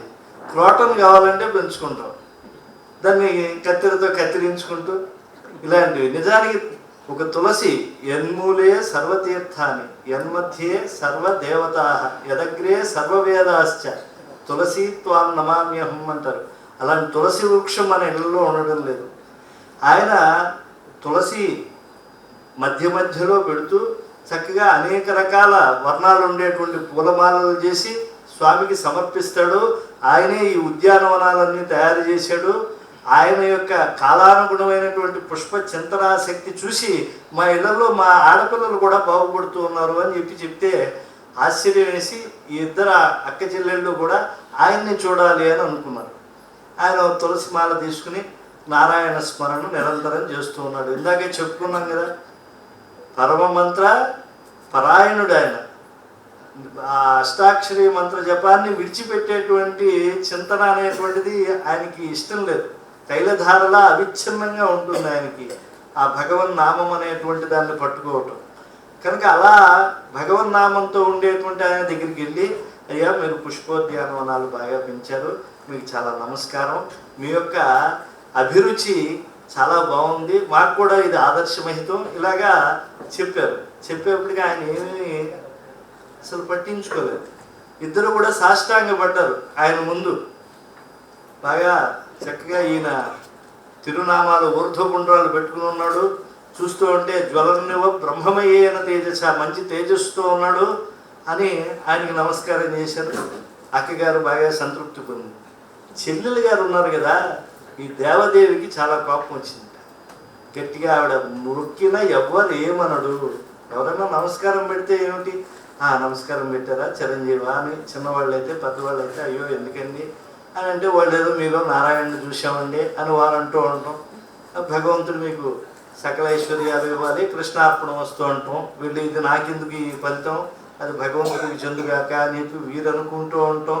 ఈ లోకంలో చూస్తూ ఉంటాం. ఆయన భగవంతుని ఆ చింతనలో ఉండేటువంటి ఆయనకి ఈ మొక్కినటువంటి మొక్కుబడికి తిరిగి ప్రతి నమస్కారం చేయాలి అని అనిపించలేదు. అంటే ఆయన దృష్టి వేరు. ఈ ఇహలోకంలో ఆయన పార్థివ దేహం ఉంది కానీ ఆయన దృష్టి నారాయణుని యందు రమిస్తూ ఉన్నది. కనుక మొక్కిన ఎవ్వరేమనుడు. ఈవిడికి చాలా బాధ వేసింది. మోవటు వెట్టుకు చక్కబోయే లేచి వెళ్ళిపోయేట. ఈ దిక్కును చూడడాయ ఒక దేవన మాటయు ఆడడాయ, వీడెక్కడి వైష్ణవుండు మనమేటికి మొక్కిదమమ్మ అక్కరో, నిద్రపోయిన వారి కాళ్ళకి మొక్కినట్లు. అసలు నిద్రపోతూ ఉండేటువంటి వాడికి కాళ్ళకి నమస్కారం పెట్టకూడదు. మనం అలా చేసాం. ఇప్పుడు వాడి ఒంటి మీద వాడికే స్పృహ లేదు. వీడు వైష్ణవుడా, నారాయణార్పణ వస్తూ అని అనాదా వద్దా మనం నమస్కారం పెట్టే. ఈ నమస్కార విషయం నేను పెద్దగా చర్చించను కానీ అండి, ఎవరైనా అభిరుచి ఉండేటువంటి వాళ్ళు భాగవతం చతుర్థాశ్వాసం చూడండి. అక్కడ దక్ష యజ్ఞ విధ్వంసానికి ముందు వచ్చేటువంటి సంఘటన. దక్ష ప్రజాపతి అధ్వరం జరిగేటువంటి చోటగా ఆలస్యంగా వచ్చాడు. కొంతమంది చూడండి మన సభల్లో కూడా ప్రారంభం అయ్యాక హడావిడిగా వచ్చి మొదటి సీట్లో కూర్చుంటాడు. అందరూ నమస్కారం అండి, నమస్కారం అండి, నమస్కారం అండి అంటూ ఈ ప్రవచనం చెప్పేవాడు వీడు కూడా నమస్కారం అండి అంటూ ఉంటాడు. వ్యాసపీఠం మీద కూర్చున్న వాడికి అందరూ నమస్కారం పెట్టాలి కానీ వీడెవరికి పెట్టకూడదు. వీడి చేతి కూడా పెట్టించుకోవాలని వాడు కావాలని ఆలస్యంగా వస్తూ ఉంటాడు. మన దక్ష ప్రజాపతి గారు ఆ కోవలోకి చెందినటువంటి వాడు అనమాట. ఆయన సకలాభరణాలు వేసుకున్నాడు. మళ్ళా అంటే ఈ వేసుకుని తన తేజస్సు కన్నా ఈ ఆభరణాల వల్ల కొంత వస్తుంది అని చెప్పి అవన్నీ వేసుకుని బాగా భుజకీర్తులు పెట్టుకుని మెడలో రకరకాల ఆభరణాలు వేసుకుని రకరకాల పూలదండలు, అప్పట్లో మగవాళ్ళు కూడా పూలు వేసుకునేటువంటి వాడు. కొప్పులో పూలను ఎలా పెట్టుకునేవాడో శ్రీనాథుడు చక్కగా అభివర్ణించారు. కనుక అలా మధ్యలో వచ్చాడు. వచ్చేప్పటికి అందరూ లేచి నమస్కారాలు పెట్టారు. దిక్పాలకులు అందరూ కూడా లేచి నిలబడి నమస్కారాలు పెట్టారు. నవగ్రహాలు అందరూ కూడా పెట్టారు. కానీ శనిగ్రహం పెట్టినా నా అల్లుడు గ్రహం దశమగ్రహం పెట్టట్లేదే. ఈయన ఈశ్వరుడు తనలో తాను రంజించుకుంటూ ఉన్నట్టు. వెంటనే కోపంతో పెద్దవాళ్ళకి నమస్కారం పెట్టనటువంటి వాళ్ళు అడ్డమైన వాళ్ళు ఇక్కడ ఉన్నారు అని చెప్పి ఈయన మాట్లాడటం మొదలెట్టాడు. అప్పుడు నందికేశ్వరుడు కోపం వచ్చింది. అప్పుడు అసలు ఎవరికి నమస్కారం పెట్టాలి, నమస్కారం పెట్టించుకుంటే వచ్చేటువంటి ప్రమాదం ఏమిటి, ఇవన్నీ కూడా చెప్పారు. అది కనుక మనం చక్కగా చదివామంటే ఎవడైనా నమస్కారం పెడుతూ ఉంటే కూడా పారిపోతాం. మనం అవతల వాడు రోజు లలిత పారాయణం చేసేవాళ్ళు అనుకోండి, మనం ఏదో గుమాస్తా ఉద్యోగం చేసేవాళ్ళం. వాళ్ళు వీడేదో పెద్ద భక్తుడు అని చెప్పి లలితా సహస్రనామ భాష్యం చెప్తూ నేను కెనడా వెళ్ళినప్పుడు అక్కడ వాళ్ళు ఏదో అడిగారు, చక్కగా రికార్డు కూడా చేశారండి. ఓ టెంపుల్ వాళ్ళు వాళ్ళు అక్కడికి వెళ్ళాక ఇక్కడికి పెద్ద పెద్ద వాళ్ళు వచ్చారండి అని చెప్పి కొందరు పాపం లలితా సహస్రనామాల మీద బాగా వ్యాఖ్యానం చేసేటువంటి వాళ్ళ పేర్లన్నీ చెప్పి మీరు కూడా అది చెప్పండి అన్నారు. మీరు అది చెప్తే తప్పించి వినమండి అన్నారు అక్కడ ఉండేవాళ్ళు. సరే మనకేదో సంభావన పోతుంది. అసలు అవేమో వేరే రూపంలో ఉంటాయి కదా, పారితోషికం కాకపోయినా దారితోషికం అన్నా మిగలాలి మనకి. అందుకని చెప్పి ఎలా అయినా సరే ఇక్కడ ఏదో ఉపన్యాసం ఏదో సంస్కృతం వచ్చు కదా, మాకు బాగా గ్లామర్ లేదు కానీ గ్రామర్ గట్టిగా ఉంది. మహాభాష్యంతో వ్యాకరణం చదివినవాడిని కదా. కాబట్టి ఏం చేశాను, ప్రతి నామము చూశానంటే నాకు అర్థమైపోతుంది. ఏ కారకంలో ఉన్నా కూడా నామావళికి నేను భట్ట భాస్కర్ వ్యాఖ్యానం ఎప్పుడో చిన్నప్పుడు చదివా కదా, అవన్నీ ఏం గుర్తులేవు. మధ్యలో ఈ ఫైల్స్ వాటిలో ఉండే విషయాలు పడిపోయాయి. నన్ను గుర్తుపెట్టావా అని అడిగేవాళ్ళు. ఓ గుర్తుపెట్టానని చెప్పి మనం ఆ తేడాగా చూడటం, వాళ్ళకి అర్థమైపోయేది. మనం వెరి మొహం చూసి వీడు పారిపోయిన మొహంతో వీడు గుర్తుపట్టలేదు, నేను ఫలానా చోట కలిశానండి, చెన్నైలో అక్కడ ఆనంద సభలో కలిసాం కృష్ణా హాల్లో అని చెప్పి వాళ్ళు గుర్తు చేసుకోవడం. మధు గారు బాగున్నారా, రెడ్డి గారు బాగున్నారా అనటం, ఇవి ఇంకా జరుగుతూ ఉంటాయి అన్నమాట. కాబట్టి ఇవి ఉన్నాయి తప్పించి అవి పోయి ఆ నామావళికి చదివినటువంటి వ్యాఖ్యానం. కానీ ఏం చేశానంటే ఆ సంస్కృతం వెనకాల స్థితాని గ్రంథేషు గొప్ప గొప్ప గ్రంథాలు చదివాం. ప్రకటం ఉపదిష్టాని గురుభి, మా గురువులు చాలా గొప్పవాళ్ళు. ప్రకటం ఉపదిష్టాని గురుభి గుణోవా దోషోవా నమమ పరవాక్యాన్ని పదత. నేను చెప్పే వాక్యాలన్నీ మావిగా వేరే వాళ్ళు గ్రంథాల్లో ఉండేవి, చెవినబడినటువంటివి పెద్దల మహాత్ముల ఉపన్యాసాల్లో, లేకపోతే ఎవరైనా ఉపదేశించినటువంటివి. మరి నీదేముందిరా దీంట్లో అంటే పరంత్వస్మిన్నస్తి శ్రమ ఫలమిదం నిజధియా శృతీనాం యుక్తీనాం అకలి గుణవాచాంచధియ. పూలలో మకరందం ఉంటుంది కదా, ఈ వగరు మకరందాన్నంతా తీసుకొచ్చి తేనెటీగా వినటానికి యోగ్యంగా చుమ్మని పలుకుతూ తేనెగా మారుస్తుంది కదా, అలాగే మా ప్రసంగం మధురంగా ఉండటానికి అవన్నీ కలిపి ఒకటిగా చేస్తున్నాం మా లాలాజలంతో. కాబట్టి మేము కూడా గౌరవనీయులమే. స్థితాని గ్రంథేషు ప్రకటం ఉపదిష్టాని గురుభి గుణోవా దోషోవా నమమ పరవాక్యాన్ని వదత పరంతు అస్మిన్నస్తి శ్రమఫలమిదం నిజధియా శృతీనాం యుక్తీనాం అకలి గుణవాచాంచ ధియా. ఆ సుందరకాండ చూసేప్పుడు కరెక్ట్గా జయమంత్రాలు వచ్చాయండి. ఆ అశోకవన ఉద్యానవనంలో అమ్మవారిని చూసేసిన తర్వాత హనుమంతుల వారికి ఆనందం వచ్చేసింది. ఇంకా అమ్మవారు అప్పటి వరకు మునిగిపోయేటువంటి చివికిపోయిన ఓడ సముద్రంలోకి ఎలా వెళ్ళిపోతుందో అలా ఉంది శోకసాగరంలో. ఆవిడని ఉద్ధరించాడు ఈయన. ఎండినటువంటి నావ మళ్ళా కాసేపు ఎండ తడితే మునిగిపోయే నావ మళ్ళా నీటిపై నిలబడుతుంది. అలా నిలబడేట్టుగా ఆవిడ అయిపోయింది. ఇప్పుడు ఆయన అక్కడికి వచ్చి ఊరికే వెళ్ళిపోతే ఏం బాగుంటుంది అని చెప్పి ఆ అశోకవన ఉద్యానవన వాటిక మీద ఆయన కూర్చున్నారు. అక్కడ కూర్చుని జయత్యతిబలో రామ లక్ష్మణశ్చ మహాబల రాజా జయతి సుగ్రీవో రాఘవేణాభిపాలిత అన్నారు. రాముడు మహాబలుడు, ఆయనకి జయము. సుగ్రీవుడికి మాత్రం జయం చెప్పట్ల. లక్ష్మణస్వామికి మహాబలుడైనటువంటి లక్ష్మణస్వామికి జయము అన్నాడు. రాఘవేణ అభిపాలితుడైనటువంటి, అంటే రాముణ్ణి విడిచిపెడితే మావాడు ఎందుకు పనికిరాడు కనుక రాఘవేణ అభిపాలిత సుగ్రీవరాజా జయతు అని చెప్పి ఆయనకి మంగళాశాసనం చేశాడు. సరే, రాక్షసులకు అనుమానం వస్తుంది కదా, నువ్వెవరు రా అని అంటారు కదా. దాసోహం కౌసలేంద్రస్య రామస్య అక్లిష్ట కర్మణ, ఏ పనైనా సులభంగా చేయగలిగినటువంటి రామచంద్ర ప్రభువుకి దాసుణ్ణి. హనుమాన్ శత్రు సైన్యానాం నిహంత మారుతాత్మజ, శత్రు సైన్యాన్ని సంహరించడంలో మారుతాత్మజుణ్ణి, అంటే గాలి ఎంత ప్రచండంగా వెళ్తుందో అలా నేను శత్రువుల్ని చంపేస్తాను. బాగుండదని చెప్పి మన సినిమాల్లో వాటిలో గదా గట్రా చూపిస్తూ ఉంటారు ఆంజనేయ స్వామి వారికి. నిజానికి ఆయన రిక్తహస్తాలతో వెళ్ళాడు. ఆయన మహేంద్ర పర్వతం నుంచి వెళ్ళి మళ్ళీ వచ్చే వరకు ఆయన చేతిలో ఆయుధం ఏం లేదు. కానీ మరి ఏమీ లేదు కదా అని రాక్షసులు అంటారు కదా.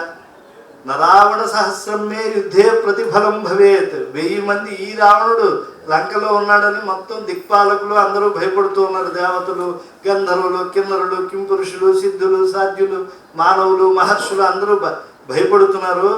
కానీ నాకు రాముడు లక్ష్మణుడు మంగళాశాసనం చేశాను కనుక మా సుగ్రీవుడికి నాకే భయం లేదు. నరావణ సహస్రమే యుద్ధే ప్రతిఫలం, వాళ్ళు నాకు ప్రతిఫలంగా అవ్వలేరు. మరి నువ్వు వేటితో వాళ్ళని ఎదుర్కొంటావు అని అంటే, శిలాభిస్తు ప్రహరత పాదపైశ్చ సహస్రశ, ఈ లంకలో ఉండే రాళ్ళు చాలు రాక్షసుల్ని కొట్టి చంపేయటానికి. నీళ్లు పీల్చుకునేటువంటి వేళ్లతో ఉండేటువంటి చెట్లు చాలు, పాదపైశ్చ సహస్రశ, ఈ వేలాది వృక్షాలతో కొట్టి చంపేస్తాను. అసలు నువ్వు ఏం చేయాలనుకుంటున్నావు అనేటువంటి మాట వస్తుంది కదా. అందుకని వారే అంటున్నారు, అర్ధయిత్వా పురీం లంకాం, ఈ లంకా నగరాన్నంతా కూడా శోషింపజేయాలి, భయభ్రాంతి గురి చేయాలి. ఎందుకంటే మా సీతమ్మను భయపెట్టారు కదా. అర్ధయిత్వా పురీం లంకాం అభివాద్య చ మైథిలీం, మా అమ్మవారికి నమస్కారం పెట్టాలి. వచ్చేటప్పుడు దొంగచాటుగా వచ్చి అలా వెళ్ళాలని మాత్రం అనుకోవట్లేదు నేను. అర్ధయిత్వా పురీం లంకాం అభివాద్య చ మైథిలీం సముద్ధార్థో గమిష్యామి మిష్టాం సర్వరక్షసాం. ఈ రాక్షసులంతా అలా కళ్ళు ఆర్పకుండా చూస్తూ ఉంటే నేను తిరిగి వెళ్ళిపోవాలి అని అనుకున్నాను. ఈ శ్లోకాలు చదివేప్పటికీ ఇంతటి ఆంజనేయ స్వామి వారు రాముడి నుంచి గొప్ప అభిప్రాయాలను పొందాడే, లంకలో ఒక్కడిగా నిలబడ్డాడే, రాక్షసులు కనిపించే రాక్షసులకే భయపడలేదే, కరోనా దిక్కుమాలిన పురుగులు నన్నేం చేస్తాయి అని చెప్పి నేను సుందరకాండ చెప్పాను.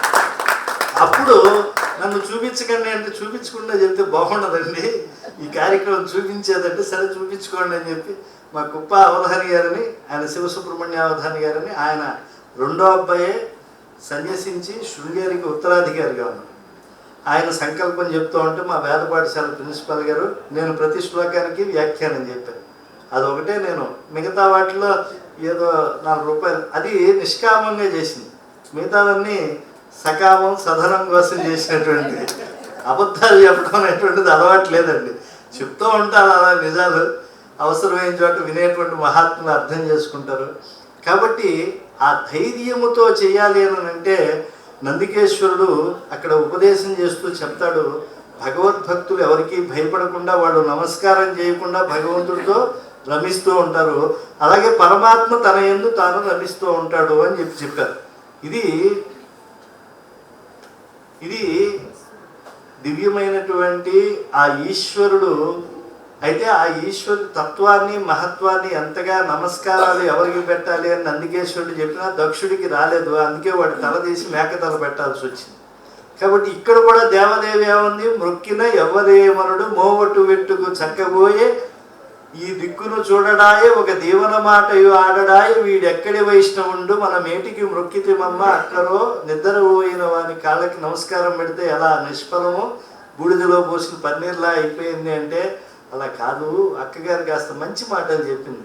కొంతమంది మహాత్ములు ఉంటారు, వాళ్ళు ఆ పరమేశ్వరాత్మకమైనటువంటి చింతనతో దీన్ని పట్టించుకోరు అని అంటే, ఏమిటి నాలాంటి అందగెత్తును పట్టించుకోవడం, వాడు చూసే వెళ్ళిపోయాడు కావాలని, ఏమన్నా శుకుడా, హనుమంతుడా, లేకపోతే విఘ్నేశ్వరుడా, ఏమన్నా మహానుభావుడా, మనలాంటి అస్థిమాంసాలతో ఉండేవాడు అనేప్పటికీ మాట పెరిగిపోయి అప్పచెల్లెళ్ళు ఇద్దరూ కలిసి నేను ఈ వటుణ్ణి విటుణ్ణి చేసి మన వేశ్య వీధికి పట్టుకొస్తాను అని చెప్పి చెల్లెలు ప్రతిజ్ఞ చేసింది.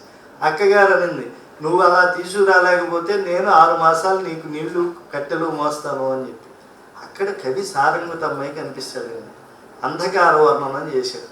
మామూలుగా 5 ఆశ్వాసాలతో ఉండేటువంటిది వైజయంతి విలాసం. ఋతువుల యొక్క వర్ణన ఉండాలి కావ్యంలో, ప్రబంధము అనే చెప్పాలి అని అంటే ఎక్కడ ఏ ఋతువర్ణన చేయాలో ఆయన చాలా బాగా చెప్తాడండి. ఎక్కడ ఎటువంటి సూర్యోదయ సూర్యాస్తమయ వర్ణన చేయాలో చెప్తాడు. లింపతీవ తమోంగాని వర్షతీవ ఆన్యనన్నభ అసత్పురుష సేవేవ దృష్టిర్ విఫలతాన్యత. చెడ్డ విషయాలలోకి వెళ్ళేప్పటికీ దృష్టి అంతకంతకీ కోల్పోతూ ఉంటుంది. అలా రాత్రి అవుతూ ఉంటే చీకటి అలా ఆవరిస్తుందట. ఎలా ఉంది అంటే కాటుక కురుస్తూ ఉన్నట్టుంది. లింపతీవ తమోంగాని వచ్చి ఒళ్ళంతా కూడా ఆ కాటుక పూస్తున్నట్టు. వర్షతీవ అంజనన్నభ అంజనం అలాగా నల్లటి విభూతిని అలా రాలుస్తూ ఉన్నట్టుగా ఉంది అని అన్నారు. కాబట్టి అలాంటి అంధకార వర్ణనం చేశారంటే ఈమె యొక్క ప్రణాళిక భవిష్యత్తులో అది ఫలవంతం అవుతోంది దైవ నిర్ణయం చేత అనేటువంటి విషయాన్ని సారంగతమ్మయ్య ఇక్కడ చెప్తారు. తరువాత పక్క రోజు ఆమె ఏం చేసిందంటే ఇలాంటి అవధూత శిరోమణిని, అక్కగారు చెప్పిన మాటలు ఏం తక్కువ కాదు, గట్టిగా చెప్పింది ఆమె. కాబట్టి నిజమే వీడు భాగవతోత్తముడే. వీళ్ళలాంటి వాడిని పడగొట్టాలి అని అంటే నా వేషం ఇలాగా, నేను ద్వాదశాభరణాలు కాళికా పురాణం ఆడవాళ్ళు చక్కగా నగలు ధరించవచ్చండి. ఈ మధ్యకాలంలో అవి కూడా మానేస్తున్నారు, ఎందుకు మనకి తెలియదు. కానీ వాళ్ళకి అధికారం ఉంది, 12 ఆభరణాలు వాళ్ళు ధరించవచ్చు.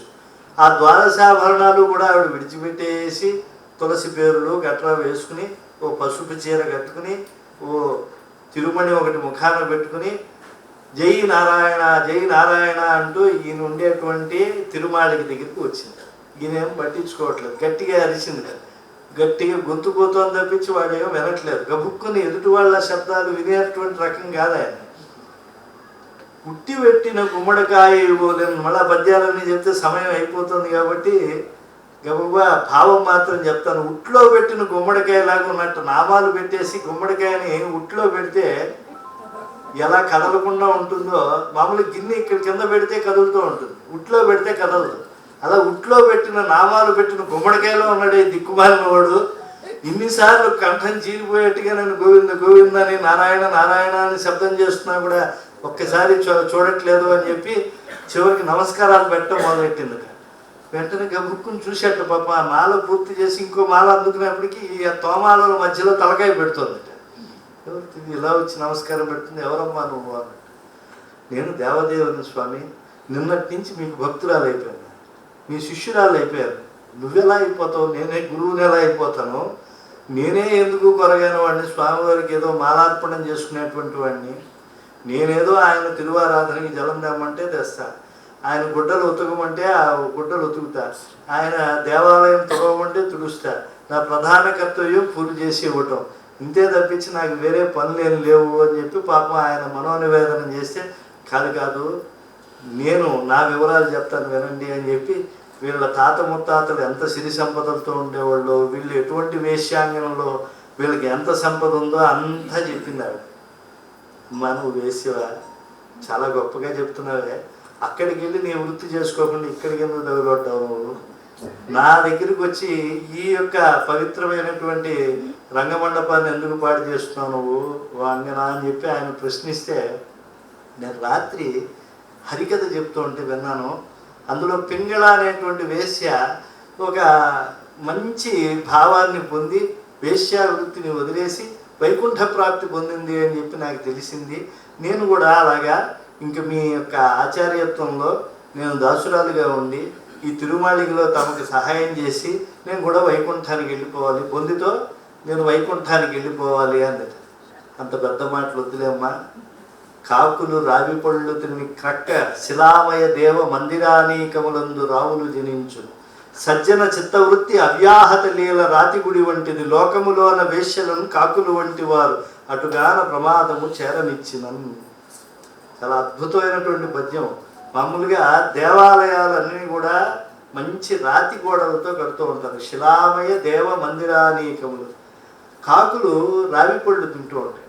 ఈ రావి పళ్ళు తినేసి అక్కడక్కడ గ్రీష్మం బాగా వేడిగా ఉండేటువంటి రోజుల్లో బీళ్లు పడతాయి కదా, ఆ బీళ్లలో ఈ పైన పెంచు తినేసిన తర్వాత ఆ రావి పండు గింజలు అక్కడ పడేస్తాయి. మళ్ళీ వర్ష ఋతువు వచ్చాక ఈ రాళ్ళు కలపడానికి మట్టి వేస్తారు కదా, ఆ మట్టిలోంచి ఈ రావి చెట్లు మొలిచి క్రమంగా అంత దృఢమైనటువంటి ఆ దేవాలయ గోపుర ప్రాకారాలని చిన్నాభిన్నం చేసేస్తారు. లోకంలో వేశ్యలు అటువంటి వారు.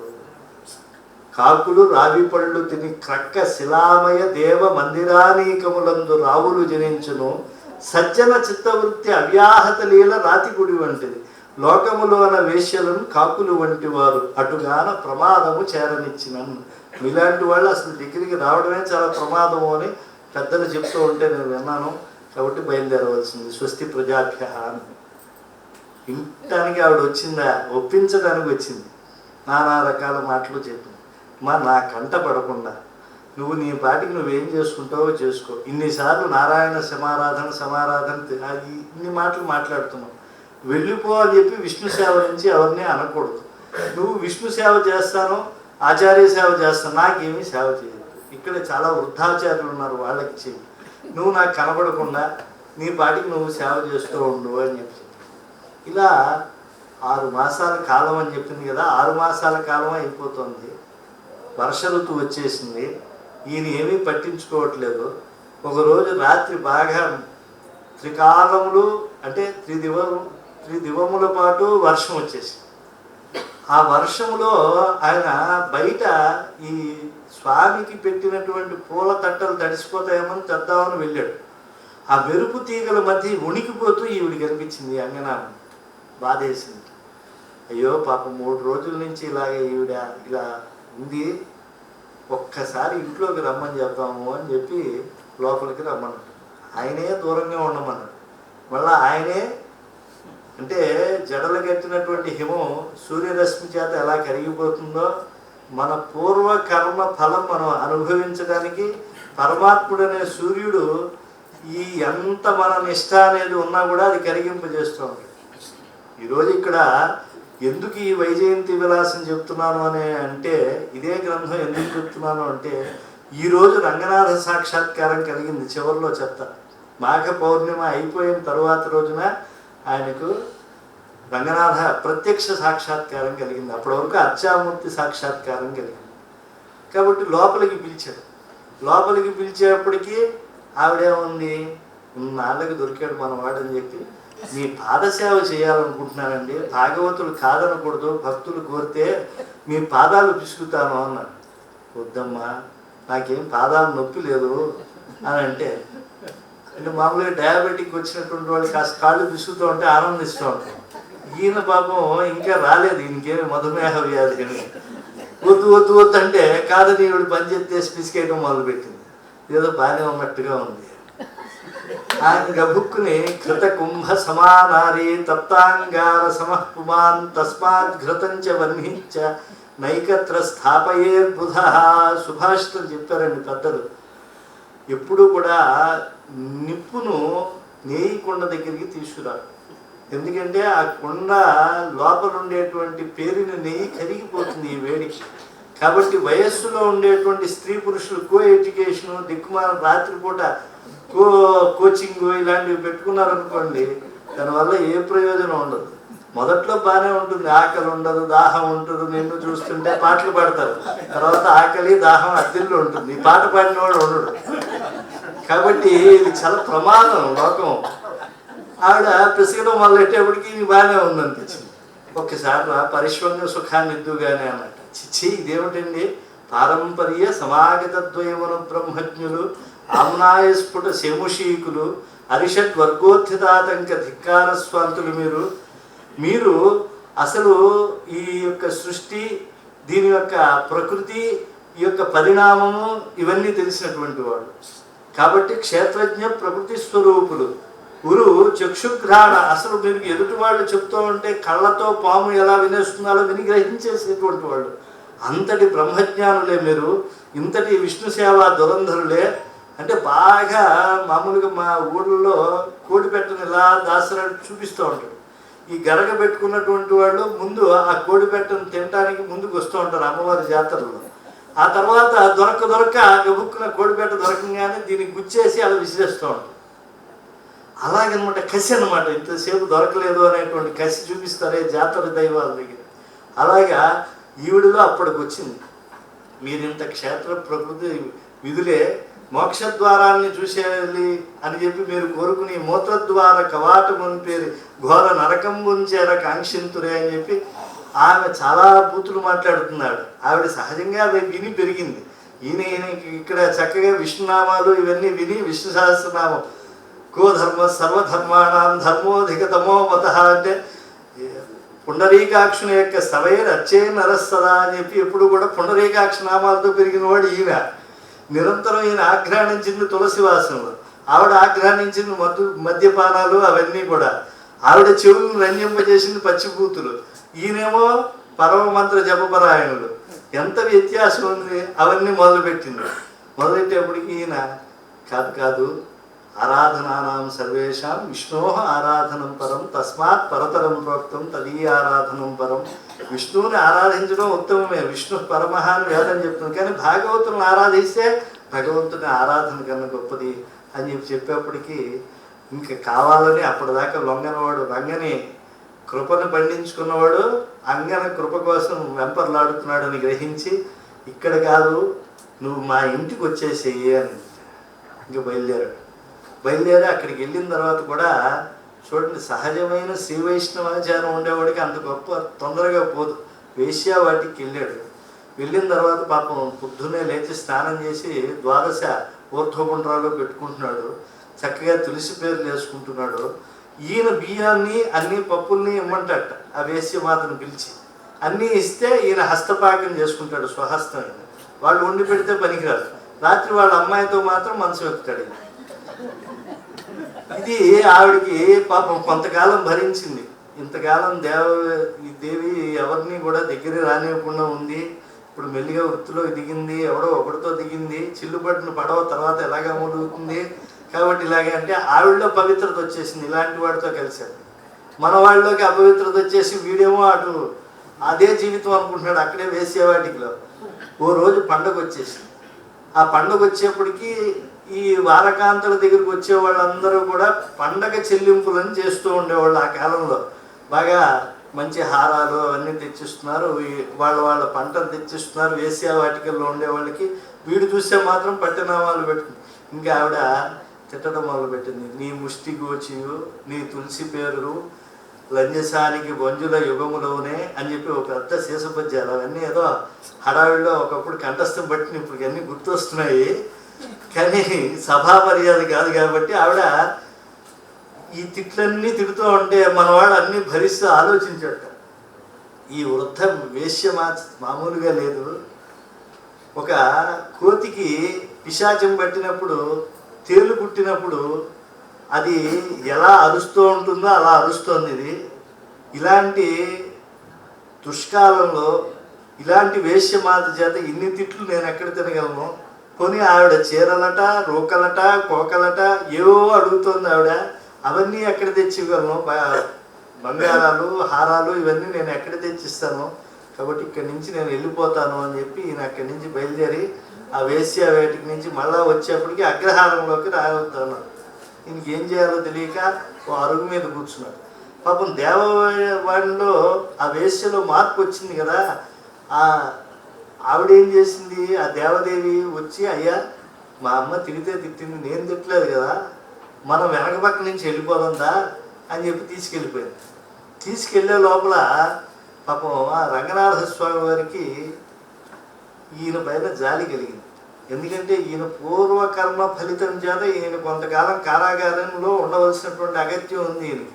కాబట్టి ఇదంతా కూడా ఈయన నాలికలోంచి ఏవో ప్రేమ మాటలు వచ్చాయి, కానీ ప్రణాళిక అంతా భగవంతుడిదే, పరమాత్ముదే. కాబట్టి ఆయన ఏం చేశాడు, తిరువారాధనలో పంచపాత్రలు ఉంటాయి కదా, 5 పాత్రలు ఉంటాయి. 4 వెండి పాత్రలు అంటే దిక్కులకు విదిక్కులకు అధిష్టాన దేవతలైనటువంటి వాళ్ళు ఆ నలుగురికి సంబంధించినటువంటి పాత్రలు ఉంటాయి. మధ్యలో బ్రహ్మపాత్ర, అది బంగారు పాత్ర ఉంటుంది. ఆ బంగారు పాత్ర చిన్న బాలకుడి రూపంలో వచ్చి ఈ వేశ్యమాతకి ఇచ్చేసింది. ఇది అచ్చమైనటువంటి బంగారం, అసలు సిసలైన బంగారు పాత్ర ఇది ఇచ్చేసి మా గురువు గారు లోపల ఉన్నారే, ఆయన నారాయణుడు, ఆయనకి సుఖాన్ని నీ కూతురు ద్వారా అందించు అని చెప్పి పరమాత్మ మళ్ళా మాయాబాలకుడిగా వచ్చినవాడు వెళ్ళిపోయాడు. ఈవిడ పాత్ర వచ్చింది కదా, ఇది అసలు బంగారమే కాదు, వీడు బంగారమే అన్నాడు అని చెప్పి ఇది పట్టుకెళ్ళి అక్కడ వర్తకుడికి చూపించింది.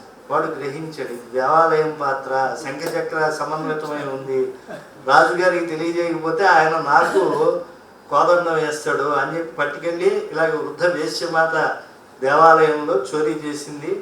రంగనాథుడి యొక్క ఆ పాత్ర పట్టుకొచ్చేసింది, బంగారు పాత్ర అని రాజుగారికి పూజ చేస్తే ఆ రాజభటులు వచ్చారు. వచ్చేప్పటికి నేను కాదు ఆ విప్రనారాయణ తెచ్చిచ్చాడు అని. అప్పుడు విప్రనారాయణ అడిగితే నేను ఎక్కడిచ్చానమ్మా నీకు అని. అదేమిటి స్వామి, నువ్వు ఇప్పటి వరకు ఇలా మా అమ్మాయితో ఉంటావని అనుకున్నాను కానీ అసత్యాలు కూడా చెప్తావు అనే విషయం ఇప్పుడు తెలుస్తోంది. నీ శిష్యుడే కదా రాత్రి పట్టుకొచ్చి ఇచ్చాడు. ఎంత తేజస్సు! నేనే అందరికీ శిష్యుడిని అనుకుంటే నాకు మళ్ళా ఓ శిష్యుడా, వాడు మళ్ళా బంగారు పాత్ర పట్టుకొచ్చి ఇవ్వడమా? నేనే దరిద్రం నీలలోహితం అన్నట్టుంటే ఏమీ లేకుండా నా శిష్యుడికి సంపద ఎలా వచ్చింది, వాడు బంగారు పాత్ర ఎలా ఇచ్చాడు, నువ్వు అసత్యం చెప్తున్నావు అంటే లేదు. అప్పటికప్పుడు రాజభటులు ఈ విషయాన్ని తెలుసుకుని ఆవిడ సాక్ష్యం చెప్తోంది కనుక ఈ యొక్క విప్రనారాయణను పట్టుకెళ్ళి కారాగారంలో వేసేశారు. అప్పట్లో శిక్షలు చెప్పేటువంటి వాళ్ళు ఎవరు అంటే రాజుగారు కాదు, జీయర్. దేవాలయంలో అక్కడ దేవాలయం మనకి పాఠశాలగా ఉండేది, దేవాలయం వైద్యాలయంగా ఉండేది, దేవాలయం అనేకమైనటువంటి ఈ వ్యవసాయ విత్తనాలు పంపిణీకి ఉండేవి. అలాగే అన్న సమర్పణ. ఇప్పుడు దరిద్రమైనటువంటి మాటలు వచ్చేవి, అన్నదానం చేసామండి, వస్త్రదానం చేసామండి. ఎవడిది నువ్వు దానం చేయటానికి? నువ్వెవడివి? ఈశావాస్య మెదగం సర్వం యత్కించి జగత్యాన్ జగత్ తేన త్యక్తేన భుంజీథా మాగృధ కస్య సిద్ధనం. ఈశ్వరుడు నువ్వు ఇస్తున్నావు. అన్న సమర్పణం అనేటువంటి వాళ్ళే ఇప్పుడు మొదలైన కొత్తగా అన్నదానం అనేటువంటిది, వస్త్రదానం అని, వస్త్ర సమర్పణ వాళ్ళది. మీది మా దగ్గర కుదువు ఉంది, మీది మీకు ఇస్తున్నాం, మీ అన్నాన్ని మీకు ఇస్తున్నాం అని చెప్పి అన్నం తింటే దామోదరుడు రూపంలో వచ్చి అనేక మంది ప్రజలు వాళ్ళు ఆశీర్వదిస్తే తృప్తిగా ఈ యజమానికి సంపద కలుగుతుంది కనుక తిన్నవాడు మహాత్ముడు, తీసుకున్నటువంటి వాడు గొప్పవాడు, ఇచ్చినవాడు గొప్పవాడు కాదు. కనుక అన్న దానం చేస్తున్నాం అనేటువంటి మాట చాలా తప్పది. అన్న సమర్పణం చేస్తున్నాం అనేటువంటి మాట అన్నారు. కనుక అక్కడ జీయర్లు అటువంటి అన్న సమర్పణ ఇవన్నీ జరిగేటువంటి గొప్ప రంగనాథ పెరుమాళ్ దేవాలయంలో తీర్పు చెప్పారు. మరి ఈయన దొంగిలించినటువంటి చేతులు ఇలా ఉండకూడదు అని. కానీ ఆయన మాత్రం నేను సత్యం చెప్తున్నాను వినండి, నేను దొంగిలించలేదు అనే చెప్తున్నాడు. ఆయన సాక్ష్యాలన్నీ తారుమారైపోయి ఉన్నాయి. ప్రణాళిక భగవంతుడిది. ఈయన నాలుగుపై నుంచి ఏ అక్షరాలు వచ్చినా ఎవరూ నమ్మేట్టుగా లేరు. అప్పుడు ఇంక ఏం చేయాలో తెలియక శిక్షణ అనుభవించే ముందు ఆయన ఆరూఢాత్మ వయోమదాంధతను శంకా తంకముల్లేక కడు నేను అనర్చిన అనాచారంబులో కొంటి నీ కారుణ్యంబునకేది మేర అని ఒక్కాడింతు ఓ శ్రీరంగేశ్వర శాశ్వత శృతి శిరసింహాసనాధీశ్వర. ఇలా అద్భుతమైనటువంటి పద్యాలు చెప్తాడు. తులసీవనంబున త్రిపాద్భూతిన్ వలన్ మనోరాప్తిని వసించి సంసరణ దుఃఖమును నివారింపుమో శ్రీరంగేశ్వర శాశ్వత శృతి శిరసింహాసనాధీశ్వర. ఇలా ప్రార్థన చేసేప్పటికీ కరిగిపోయాడు పరమాత్మ. ఆయన శిక్షాకాలం అంతా కూడా ఇప్పుడు మనం ప్రార్థిస్తున్నాం, పూర్వకర్మ ఫలాన్ని మనం అవశ్యము అనుభవించాలి. కానీ మన ప్రార్థన చేత పరమాత్మ ప్రసన్నుడైతే పెద్ద ఆపద చిన్న ఆపదగా జరిగిపోతుంది. నేను 1 సంవత్సరం క్రితం సత్యం చెప్తున్నానండి. మా పిల్లలు ఇద్దరు, అంటే అప్పటికి మా అమ్మాయికి ఇంకా పెళ్లి కాలేదు, ఒక చోట కళ్యాణానికి వెళ్తున్నాను నేను వ్యాఖ్యానానికి. వెనకాల మా అబ్బాయి విప్రోలో పనిచేస్తాడు, ఇంజనీరు. అమ్మాయి కూడా బీటెక్కే చదివింది. ఇద్దరు కూర్చున్నారు, మా ఆవిడ కూర్చుంది, డ్రైవర్ తోలుతున్నాడు. ఈ గుంటూరు దాటినప్పుడు 3 వే నుంచి 2 వే అయింది. ఆ ముందు రోజు ఆ ఈశ్వరుణ్ణి తలుచుకుంటున్నాను. ఆ రోజు వెళ్ళి కామాక్షి సమేత కపిలేశ్వర స్వామి దర్శనం చేసుకుని ప్రయాణానికి వచ్చాను. ఆ ఈశ్వరుణ్ణి మనసులో తలుచుకుంటూ ఉన్నాను. ఉన్నట్టుండి ఈ 2 వేలోకి వచ్చేప్పటికి ఈ యొక్క స్కార్పియో వెహికల్ యొక్క ముందు వీల్ విరిగిపోయింది. ఈ జీపు తలకిందులుగా పడిపోయింది. ఆ స్పీడ్లో 120లోనే ఎంతో వెళ్తున్నాడు, అంతకన్నా వేగము. 5-6 రకాలు అలా కిందకి అలా తిరుగుతూ ఉంటే నేను నా కళ్ళతో నేను చూస్తూ ఉన్నా. అలాగే ఉన్నాం. మొత్తం అద్దాలన్నీ పగిలిపోయి ఒక్క పెంకు కూడా నా మీద కానీ గుచ్చుకోలేదు. ఇలా పక్కకి పడిపోయింది. డ్రైవర్ కింద ఉన్నాడు, నేను బెల్ట్ కట్టుకున్నవాడిని, నేను పైన ఉన్నా. వాడు లేచి నిలబడ్డాడు, అశోక్ అనేవాడు. లేచి సార్ మీకేం కాలేదు కదా.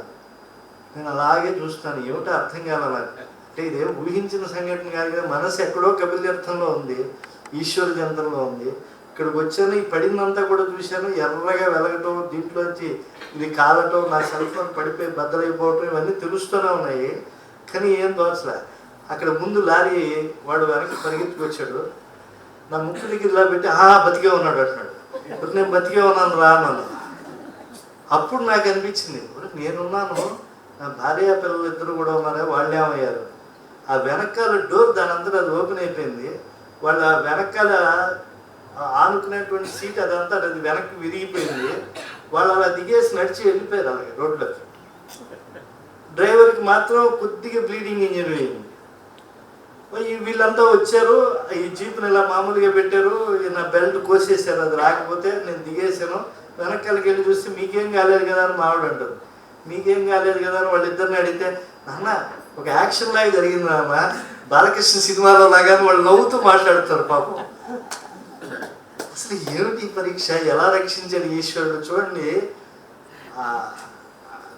శుకుడు అంటాడు కదా, భగవన్నామ చింతనలో ఉండేటువంటి వాడికి ఆత్త విషన్నా శిథిలాశ్చీత ఘోరేషు వ్యాధిషు వర్తమానా సంకీర్త్య నారాయణ శబ్ద మాత్రం విముక్త దుఃఖా సుఖినో భవంతి అన్నట్టు. ఆ కారు పాడైపోయింది, అది కూడా దేవస్థానం. నాకు కారు కొనే అంత శక్తి లేదు. ఆ టీటీడీ వాళ్ళ కారు, దానికి ఏదో ఇన్సూరెన్స్ కూడా ఉంది, వడ్డీతో సహా మా స్వామి తీసుకోగలడు, వడ్డీ కాసులు వాడు కాబట్టి. కానీ ఇంత విషాదం జరిగినా కూడా, ప్రమాదం జరిగినా కూడా ఏం కాదు. అంటే ఎవరు మనం రక్షిస్తున్నారు కనుక? పరమాత్మ. అలాంటి పరమాత్మని పాపం ఆ దుఃఖంలో ఆ తొండరెడిప్పుడు ఆళ్వారులుగా చెప్పబడేటువంటి విపరనారాయణుడు ప్రార్థిస్తే నికటాక్ష శశిభాను లొకట సహస్రము కరమున శంఖ చక్రములు మెరియా. పరమాత్మ ప్రత్యక్షమయ్యాట గరుడు పైన. ఆయన 1000 మంది చంద్రులు ఒక్కసారి ఆవిర్భవిస్తే ఎంత కాంతి ఉంటుందో అంత కాంతితో ఉండేటువంటి శంఖాన్ని ఎడమ చేత్తో పట్టుకున్నాడు. 1000 మంది సూర్యులు ఒక్కసారి వస్తే ఎంత కాంతి వస్తుందో అంత కాంతితో ఉండేటువంటి సుదర్శన చక్రాన్ని దక్షిణాగ్రంపై నిలుపుకున్నట్టు. నికటాక్ష శశిభాను లొకట సహస్రమై కరమున శంఖ చక్రములు మెరయ. అలా పెద్ద వర్ణన. ఆ వర్ణన అయ్యాక వాహీభవత్ ఖగేశ్వర కర స్రవద అంఘి సరిదమ్ములకు సురలు శిరసులగ్గా అంటాడు సారంగతమ్మయ్య. అంటే వాసవానుల యమదైత్య వరుణ వాయు వైశ్రవణ శర్వ గీర్వాణవరుల కొలువ అని ఆ భక్తవరజ అంతరంగ వాంఛాప్రదాయ అయినటువంటి ఆ శ్రీరంగశాయి గరుడు పైన అలా ప్రత్యక్షం అయితే ఆయన పాదాల్లోంచి, అంటే గరుడుని యొక్క చేతుల్లోంచి వచ్చేటువంటి గంగకి ఈ దిక్పాలకులంతా తలలు వంచి ఆ గంగ నెత్తినపై పడేట్టుగా నమస్కారం చేస్తున్నారు. విష్ణు పాదోద్భవ గంగ కదా. గరుడాళ్వార్ల చేతుల్లోంచి రావటం ఏమిటి? వాహీభవత్ ఖగేశ్వర కరస్రవ. అంటే ఆ విష్ణు పాదాలని చిగుళ్ళ వంటి తన చేతులతో గరుడాళ్వార్లు పట్టుకున్నాడు. పట్టుకున్నప్పుడు ఆ దివ్యమైనటువంటి ఆ చేతుల్లోంచి ఆ గంగ వస్తుంది. ఆ వస్తూ ఉంటే ఆ గంగని వాళ్ళ నెత్తిన పడేట్టుగా దేవతలంతా ప్రత్యక్షమయ్యారు. ఇలా సకల దేవతలు ఆ యొక్క రంగనాథ స్వామి అలా ప్రత్యక్షమయ్యి ఆ రాజాస్థానంలో రాజుగారికి, ఆ జీయర్లకి, అక్కడ ఆరాధన చేసే అర్చకులకి, ఈయన నా వైజయంతి వనమాల అంశంలో పుట్టినటువంటి వాడు, ఈయనకి పూర్వజన్మ ఫలం వల్ల ఒక రాత్రన్నా కనీసం ఈయన కారాగార వాసం చేయాలి, అందుకోసం ఇలాంటి దోషానికి ఈయన ఉన్నాడు. ఆ దేవదేవి అనేటువంటి వేశ్యగా వచ్చినటువంటి ఆమె కూడా నా సృష్టిలో భాగమే తప్పించి చతుర్ముఖ బ్రహ్మ సృష్టిలో భాగం కాదు అని చెప్పి ఆ యొక్క పెరుమాళ్ళకి చక్కగా తనలో కలిసిపోయే ముందుగా, అంటే పెరుమాళ్ళ యందు ఈ తొండరెడిప్పుడు ఆళ్వార్లు కలిసిపోయే ముందుగా ఒక గొప్ప ప్రాబోధికి సూక్తి మాలు చెప్పారు ఆయన. తిరుప్పల్లి ఏడుచి అని మామూలుగా 11 నెలల పాటు మా వెంకటేశ్వర స్వామి దేవాలయంలో సుప్రభాతం చదువుతారు. ధనుర్మాసంలో ఈ గోదాదేవి తిరుప్పావై ఒక్కొక్క పాసురాన్ని చదువుతూ ఉంటారు. దాంతోపాటు ఈ తిరుప్పల్లి ఏడుచి అని రంగనాథ మందిరాల్లో, ఇతర వైష్ణవ మందిరాల్లో ఈ ప్రాబోధికి సూక్తిమాలని చదువుతూ ఉంటారు. ఆ ప్రాబోధికి సూక్తిమాలను ఆయన చెప్పి ఆ రంగనయందు ఐక్యమైపోయేటువంటి కృపను పండించుకున్నాడు.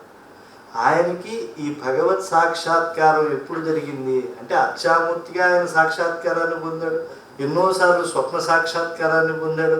కానీ భగవంతుణ్ణి మాంసచక్షువులతో అంటే ఈ చర్మచక్షువులతో చూడగలిగాడు. అర్జునుడు చూడలేకపోయాడు కదా. ఆయన విశ్వరూపం చూడంగానే ప్రభో కృష్ణ ఉపసంహరించుకొని నేను చూడలేకపోతున్నానంటే దివ్యం దదామి తేజక్షు అని చెప్పి ఆయనకి వేరే నేత్రాలు ఇచ్చి చూపించి మళ్ళీ ఆ నేత్రాలు ఉపసంహరించుకున్నాడు. కానీ ఇక్కడ ఈయన మాంసచక్షువులతో చూడగలిగాడు ఈ విప్రనారాయణ. ఎందుకంటే ఆయన జీవితంలో ఆ పుష్పమాల సమర్పణ రంగనాథ స్వామికి చేశాడు కనుక. కాబట్టి అలా ఆ తిరుపతిచ్చి సాయించి ఆ పరమాత్మ యందు ఐక్యం పొందినటువంటి రోజు ఈ మాఘ మాసము శుక్లపక్షం పూర్ణమి అంటే పౌర్ణమి అయిపోయిన బహుళపక్షం మొదటి రోజున సాక్షాత్కారం. ఈ రోజున రంగనాథ స్వామిని తన యొక్క పూల కైంకర్యంతో సొంతం చేసుకున్నటువంటి విప్రనారాయణ రోజు కనుక ఈరోజు వారు చెప్పంగానే చివరి ఆదివారం అనగానే ఒకసారి తిథులు గట్రా చూసి ఈ వైజయంతి విలాసమే బాగుంటుంది అని చెప్పాను. ఏమన్నా మీరంతా ఎన్నో కావ్యాలు విన్నవాడు, వచ్చినప్పుడు ఎంత హాయిగా ఉన్నారో ఇప్పుడు కూడా అలాగే కనిపిస్తున్నారు. నాకు చాలా ఆనందంగా ఉంది. కాబట్టి ఏ శృణ్వన్ కవిని కాబట్టి ఒక ఆశువుగా ఒక్క శ్లోకాన్ని చెప్పి ముగిస్తాను. ఏ శృణ్వన్ ఫల్గుమపి మే వాచ్యం వల్గుమివాదరా తాన్ వత్సలాన్ నమస్యామి సతః కార్తజ్ఞ సంయుత స్వస్తి ప్రజాభ్య పరిపాలయంతాం న్యాయేన మార్గేణ మహీం మహీషాః గోబ్రాహ్మణేభ్యః శుభమస్తు నిత్యం లోకాః సమస్తాః సుఖినో భవంతు కాలే వర్షతు పర్జన్యః పృథివీ సస్యశాలిని దేశోయం క్షోభరహితో బ్రాహ్మణాः సంతు నిర్భయాः అపుత్రాः పుత్రిణः సంతు పుత్రిణः సంతు పౌత్రిణः అధనాः సధనాः సంతు జీవంతు శరదాం శతం మంగళం కోసలేంద్రాయ మహనీయ గుణాత్మనే చక్రవర్తి తనూజాయ సార్వభౌమాయ మంగళం. ఇందిరారమణ గోవింద, లక్ష్మీరమణ గోవింద, రమారమణ గోవింద, ధాత్రీవరద గోవింద, ధరావరద గోవింద, మేదినీ వరద గోవింద, ఆంజనేయ వరద గోవింద, విభీషణ వరద గోవింద, సుగ్రీవ వరద గోవింద, ప్రహ్లాద వరద గోవింద గోవింద గోవింద.